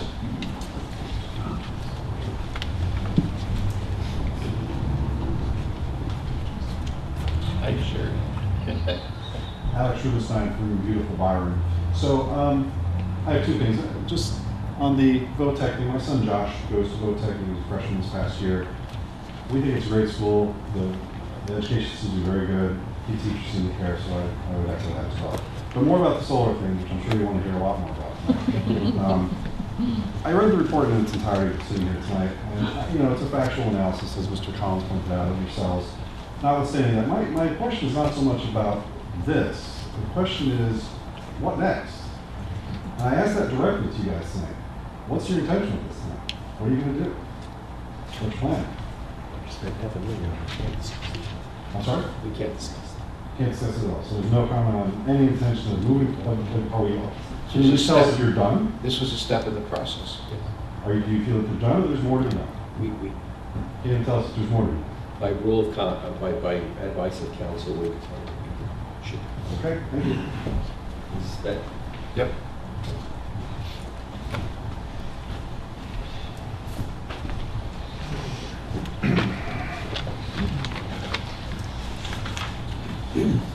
How's everybody again? Charles Zulo, ULO from Byron. As I noted before, I guess there's conclusions and there's recommendations. If you dilute the recommendations, so just don't screw up the VA, which is not fair. We pay a lot of money for that, but that's fair. My question, or I guess my proposition to you guys is you guys are spending money on, I think there was a bond the last meeting I was at, it's been quite a little while since I've been here. Was to fund the Sussex County Community College, I believe, an expansion. Did that happen? Or? Yes. Oh, it did happen, okay. So you guys are expanding that. Now you have 4 pages of recommendations here. So also was, some of them were also outlined by Mr. Boxer, the legal counsel, on those recommendations. Specifically making recommendations. County spending money on expenditures for whatever, capital improvements, etc. What assurances does the public have that these recommendations are going to be implemented prior to further capital expenditures? Maybe not like, change orders for OEM parts or something like that, where it needs a lot of really, micromanagement, but on some larger expenditures. That's, I guess, a question. Feel free to answer or chime in at any point. If not, okay. I think it would be prudent to do that. How much time do I have over here? 4 minutes? Again, I'll just say I think it would be prudent to put some sort of policy or procedure in place, like you said, risk management, fair leveling of bids, procedures. I'm not sure if there's a purchasing department that kind of handles all these things to just make sure the taxpayer's not getting screwed. And our investments and our tax dollars are being spent wisely. I'm sure everyone here is in agreement with that, right? Great. And it doesn't keep you up at night, I'm sure, but it would be nice if, that's all I have. Thank you very much for your time. And I hope you guys implement some of the recommendations that we paid a lot of money for. I think some of them are actually worthwhile. I hope we actually implement those, put together some new structure or something like that, so we don't get rooked again, potentially. Thank you. Thank you.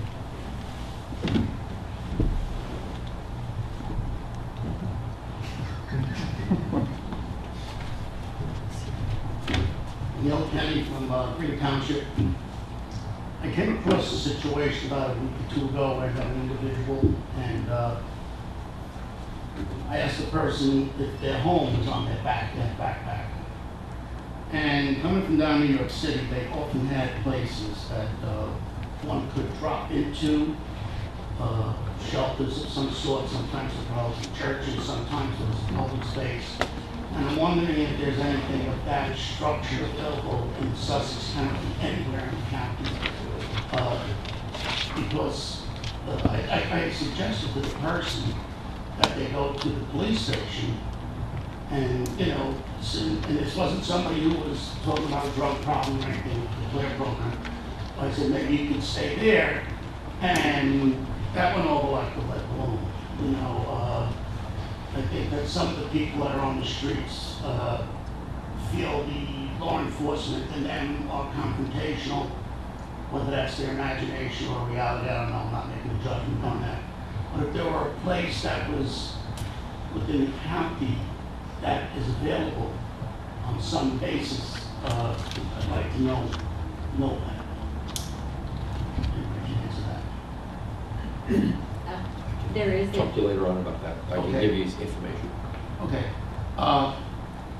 There were two other things I just wanted to say that, after listening to your explanation, Mr. Graham, of the documents and what you reviewed in Mr. Box's very informative explanation, I come away with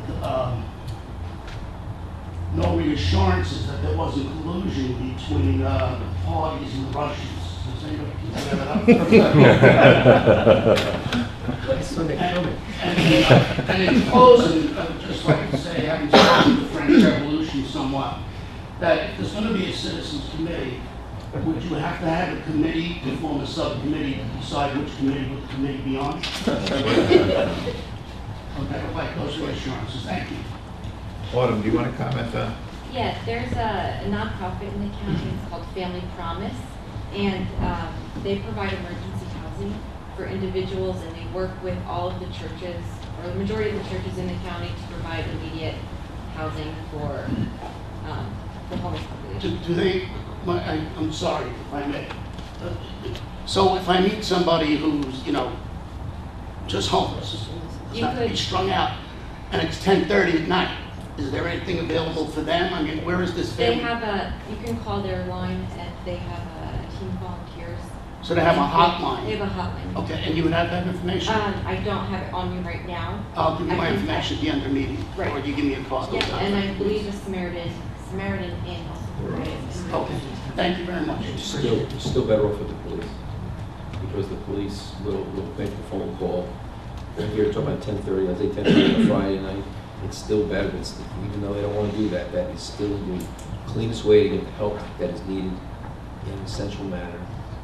That's the best way to do it, because they have the numbers on speed dial, they can hook you up quickly. Well, I could only leave it to water. I know, I'm just telling you though, that that's. No, that I is- appreciate that. That was my initial thought, that was the new police station right over there. First was like a block away. We didn't want to go. So there may be other agendas in this. Just for the info. Thank you. Anyone I'm on else? the committee Motion closed. Is there a motion? If there- Representatives here. Okay. I was going to say, if you want to just go through the reminders, and I'll see if the congressman or his representative from. Is he here? I think they're actually doing. The director. Oh, Look at the okay. motion and close. I make the motion to close. A motion to close public session? Second. I'll pull you up and ask your constituent. You don't pull Discussion? you answer the question. All in favor? Aye. Motion's carried. Reminders. August 10th, water quality will be held here. August 10th, UCC will be held here. Lake Musconetcon Regional Planning Board, August 16th at the Netcon Municipal Building. Lacana will be here on August 17th, August 21, and JTPA in Newark. That's a wonderful trip. August 21st, 3 p.m. Development Review Committee will be here. August 21st, 7:30. The Ag Development Board will be here. Very important board, very important meeting. August 24th, 7:30. Open Space Committee will be meeting here. September 7th, 9 a.m. Senior Advisory Council and JTPA Board of Trustees in Newark. September 11th. September 11th, the DSAC Freeholder Meeting Room here, 11 to noon. September 11th, 3 p.m. Development Review Committee will be here. 4 p.m. the Planning Board will meet here. September 12th, 7 p.m. SWAC will meet here. September 13th, 7 p.m. the Freeholder Meeting will meet here. September 14th, 1 p.m. UCC will meet here. September 14th, 7:30 p.m. Water Quality Management will meet here. Any questions? Can I ask for a 5-minute recess? Sure. For waiting for what's. Yeah. Motion for a 5-minute recess. I'll second that. And a second by Freeholder Rose. All in favor? Aye. Motion's carried. Stand in front. Damn, podium, I thought this was informal. All right, I'm gonna go back. These are the diehards. Talk to you later. Bye. All right.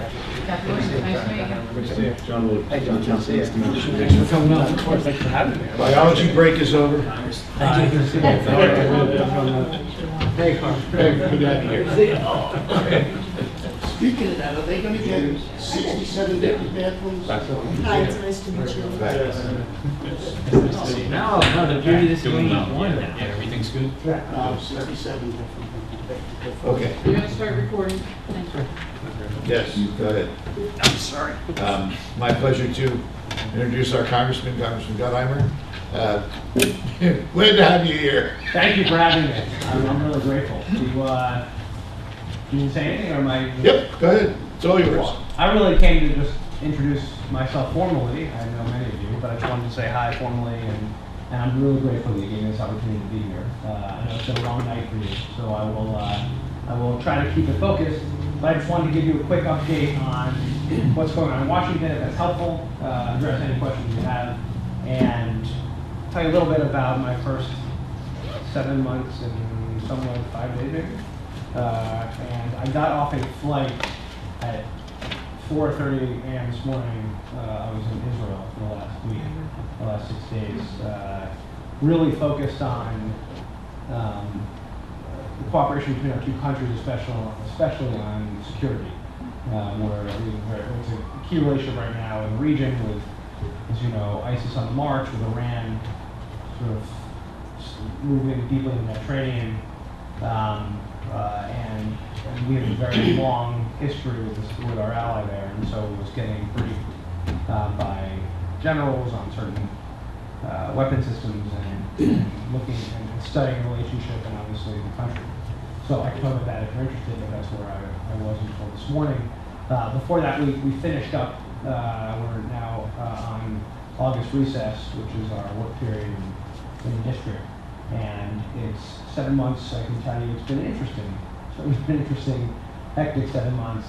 I've been very focused, as you probably have read, on home, first and foremost, and making sure that we do the best to get a strong return on investment for our taxpayer dollars, which to me is critical. I'm working closely with many stakeholders on getting tax reform done, which I think is critical. Because I think our taxes are too high, and we have to figure out a way to get the rates down. So that's been a lot of time. Also on infrastructure, which I think is essential to our state, where we've got the 8th worst roads in the country, and I know that transportation is essential to this entire region, northern part of our state. So those are, if you ask me, some of the top issues are those. Plus, I spend a lot of time on veterans issues. Law enforcement, first responders, and that's really been a huge portion of my time. And I spent a lot of time here in Sussex County, as you probably know. So I was going through my schedule before on the way, just looking at all the things we've done here, besides what my office has done. Everything from having opening our office not far from here, and of course in Vernon. We spent time with VFW here. I had Cup of Joe's, which are my town halls where people can come and spend time with us. I'm going to the Sussex Fair tomorrow. I'm sure you all been already. So I'm looking forward to going back. We've had mobile office hours, I think in every town but one, which my team goes and listens and talks to constituents, or shared constituents. We've been to every single town in the district, all 79 towns. Which I'm very proud of. We were at Liberty Towers, helping them with HUD funding. We recently announced, which I was very happy for, Wantage received a fire department grant, the first one in a decade, which I think is very important. And we work together a lot with veterans in the community, especially on the CBOC, but more open in Newton, but then also on the First Amendment that I passed was to improve the VA and help get vets jobs, make it easier for post 9/11 vets to get jobs at the VA, to improve service at the VA, which I think is essential.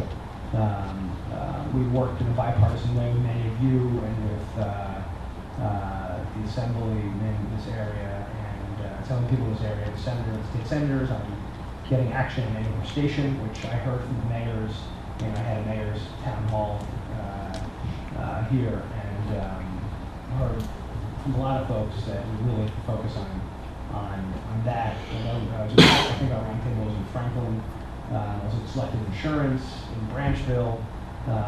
So it's been, I met with your sheriff on talking about opiates, which is a huge problem continuing in the whole state and here as well.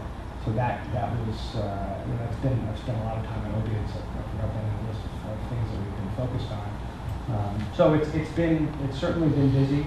And lastly, I'll just say I'm on the Financial Services Committee in Congress and on the terrorist financing illicit finance subcommittee, which means I'm spending a lot of time on where the money is moving in the fight against terror, which I believe is essential.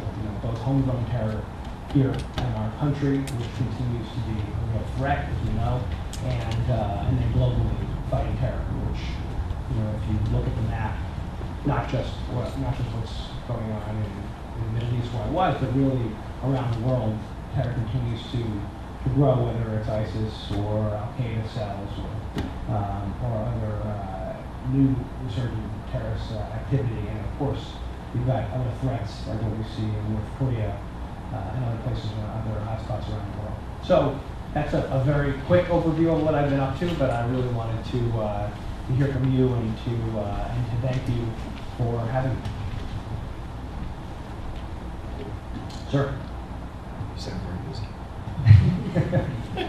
Let's go back to I love the ROI. Yeah. In the case, it's ROT, return on taxes. Yeah. What do you think our chances are in New Jersey on getting a better ROT? At the state level? At our district. From the federal, from the congressional level. For the federal. Well, I think the first part of that is, those are multi-step processes and they don't come overnight because you have to apply. First you have to identify grants, then we have to make sure that towns that qualify apply for the grants, and then we have to make sure that we follow up properly to make the argument for the grants. And what often happens in a lot of these grants, so you have grants that help firefighters get fire trucks, which can be which can really help with our local tax dollars, because as you know, a new ladder truck will cost you over more than $1 million. Other trucks will cost you $700,000, $800,000. Radio equipment, I've had a lot of towns, there's a lot of radio, interoperability radios, replacement radios that are available, but some towns are not applying. There are other grants, of course, for things like Head Start and other programs that the dollars are there and they go to other states if we don't apply for the grants and follow up to make sure that my office is very supportive. So what we did in phase one of this, Freeholders, is that we are working with all the towns, and I don't know if you've heard from mayors, but we're really trying to speak to as many mayors as possible and say, hey, here are grants that we think you could qualify for. They take work applying, and what we try to do is help in that process. Some towns have grant writers, others, they've got to find local volunteers to do it themselves, and it takes work. And often you don't get it the first go, it takes the second go to get it, but you'll get it, and we're writing letters and writing letters of support, and I'm picking up the phone and making calls. And I have somebody in my office, their whole job, the director of ROI, his whole job is to scan all the grants that are available. Again, that will go to other states and go to other places if we don't fight for them for ourselves. So my feeling is we got to lower our tax stop and fight to cut our taxes and get as much of it back. But it takes a process, and I ask your help here. We got to get our towns to apply. We got to get our mayors to apply. And does that apply to county also? It applies to the county as well. So I know that in other counties in the district are applying for grants, and I would be very happy to work as closely as possible with the county. And I've spent time. We've reached out to the county to say it will be helpful in any way we can. Because you know, I talked about this last point.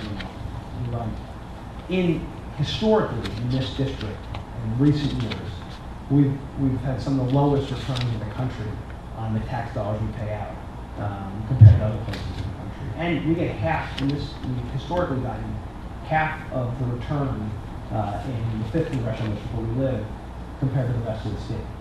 So about 33 cents on the dollar compared to 68 cents on the dollar in the rest of the state. So it's less than half, and just for points of comparative, West Virginia gets about $4.23 for every dollar they send to Washington. So our return is weak. And this I'm talking about for things like, water projects and roads and other infrastructure that I think we should be getting better return. We have transportation issues in this area. Sussex County is a vital thing that we need is transportation. And we rely right now on scatter tap money for our internal transportation system. And that's a drawing up fund. And that's why I'm wondering if there's more of a federal possibility to, but I'm sure Mr. Pop knows how to do that. We're back about this. So, Yes. I'm very, very eager to be helpful there. You're right, I think that's one of the longest commutes in the state. Longest commute time in the state in Sussex County. That's that way. I think it's 38 minutes. Yeah, 38 minutes. Right. Right, so, thank you. It's got it. And you go around here, it's beautiful, wonderful communities, great schools, and we got to get the home value back up. We've got to find ways to get a better return so we can help the property tax lines, which means essentially, the costs are, I know we deal with this every day, the costs are too high. And there's just generally too much regulation, so we've got to deal with it. Another question? I don't know if this is open to public or how informal it was. Yeah, go ahead.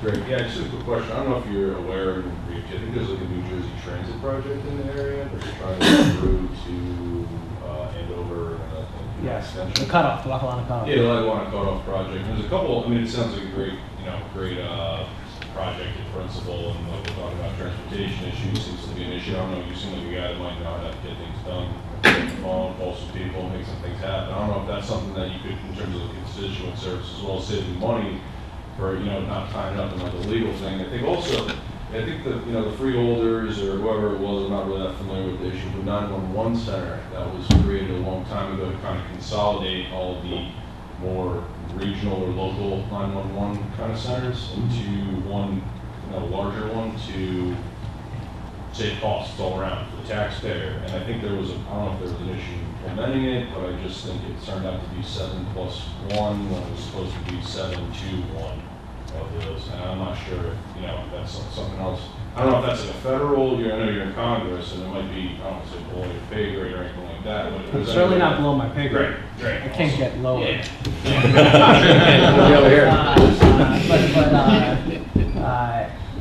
But that's certainly, that's something that I think I turned to the freeholders for an answer on before me. I don't know if you want to. 911 Center is a state-funded program, and that comes out of your phone bill. You pay 9 cents, and out of every single phone in the state of New Jersey, and the wisdom-filled individuals in Trenton have found other places to use that money other than the 911 Center. Well over $150 million has been used for other things than the 911 Center. There's the answer to that question. We could certainly use that money here. I don't know. So we're funding it ourselves. You're funding it 3 times. And on the cutoff question, we've been working actually all together on that. It's been great. It's one of those things where you've seen a lot of support at all levels of government working on. Congressman Freeholders has worked on that as well. And there's been resources allocated for that, earmarked already for that purpose, and we've just got to get it done. At least that's what I'm hearing. And that was one of those things where in the mayor's meeting that I had, it was all the mayors came to me and said, hey, is this something we'd be helpful on? And we worked with others in every levels of government. Is there any federal initiatives that are going to be moving forward on the opiate addiction issues? Well, as you probably know, there was legislation passed in December to help add resources, especially for more beds for those in rehabilitation. And it was given in a block grant to the state. The state then allocates the resources. So we received, I don't want to misquote the number, I'll get back to the exact number of how much we received in the state from the legislation passed in December. It was before I was in Congress. And so that's been helping me. As you know, this is, no matter who you speak to, whether you're talking to parents or to law enforcement, and whatever community you're in, I don't care how rich or poor, is plaguing all of our communities. And so we need, and the governor's been talking about this as well, you know, the desire for more resources, and I've heard it from many people here. I'll step out and urge you to put tight, stringent controls on the money that's doled out, because there is no such thing as a 30-day, 6-month quick cure for this illness. This is a long-term process. And if we're going to throw money at this, and 6 months you're in and then you're out cured, and you'll be back on the street in 10 days, back where you started from. So that if you're going to expend monies in treatment facilities, there needs to be a process and a program. Some of these things are, you can read it, you'll see it. No, I think you're certainly right about this being a long-term disease. And when you hear from recovery that you can't solve this in a few days, and you're right. I think a lot of the way the resources are allocated at the local level is done by the state. There are certain outlines, but I think a lot of this is done by the state, so that's something we can work together with the state on. I think it's a good issue. Congressman, change tax a little bit. You coming from the tech world, do you have any contacts at Uber or Lyft? We've been trying to get in touch with them. Job? No, I don't think I want to. Right home. Can't drive. Right home. I'm sorry. We've been wanting to get in contact with them to talk about a public-private partnership for our public transportation. Right now, we run a bus service that stops at 6 p.m. so people that work till 8 p.m. have a difficult time getting home if they can get there in the morning. It's a limited route, right. And when you do the math, it works out to about $12 per ride, which could probably pay for a point-to-point service if we did some sort of public-private partnership. But we cannot. I know people at both companies. Okay, we cannot get them to return our phone calls. So if you could have them reach out to. I can call tomorrow. Okay, that'd be great. Thank you. Sure. Excuse me, Congressman. Sorry for that. We're okay. I'll follow them a few minutes. I'll do it next time. Okay. Sorry about that. You know why I was late getting here. It's like the Pope's buzzer. Sorry. You're supposed to keep me on schedule. But the transportation is one of the bigger issues that we have in the county. And going back with when we talk about the drug, we also have the issue up here is that we have very little mental health care. There are no professionals up here outside of Sparta. No, there's Sparta and Vernon, but transportation becomes an absolute issue because the poorer towns are not adjacent to the mental health area, health resources, and so getting. They can't get that. They can't get it. Correct. Yes.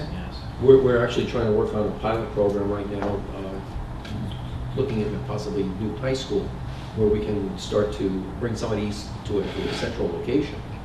We're trying to come up with something that would allow us to early identify some of these issues before they get out of control. We thought it was high school age, now it's going down to 5th grade, 6th grade. Does New Jersey Transit offer any on the busing side, especially if you're a person with a disability? We don't have no New Jersey Transit here. We have bus lines that come through under the New Jersey Transit banner.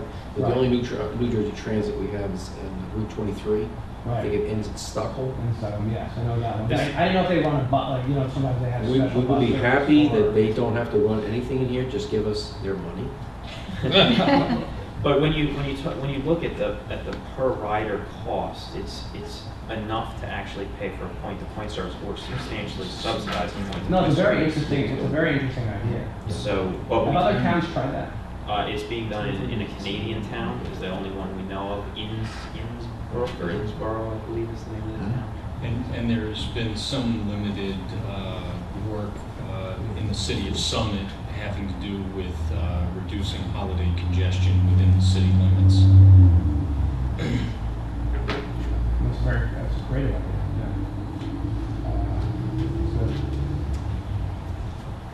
Appreciate everything you can do. Yeah, thank you very much for I also just want you to know that I I hope I've expressed this to you and you've heard from us. My door is open. I'm really pride ourselves on being accessible and helpful in any which way we can. I'm very grateful for your service and for what you do.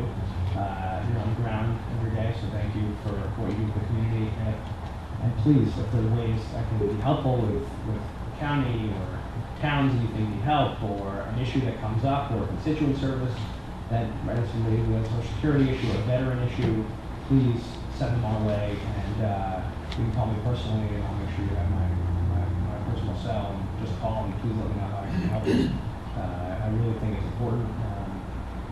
Like you, I feel a strong responsibility to the constituents and the people we represent, and we've got a lot of work to do. And we've got work to do.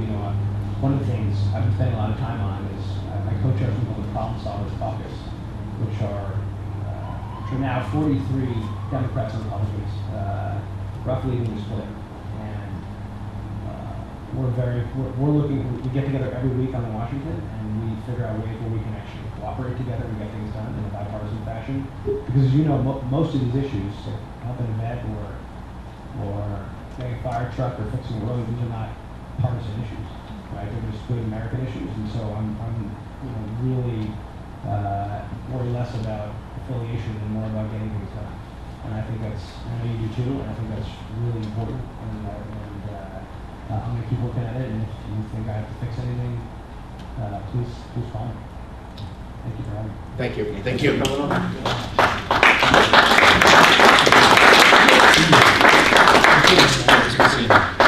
Motion for adjournment? I'd like to make that motion.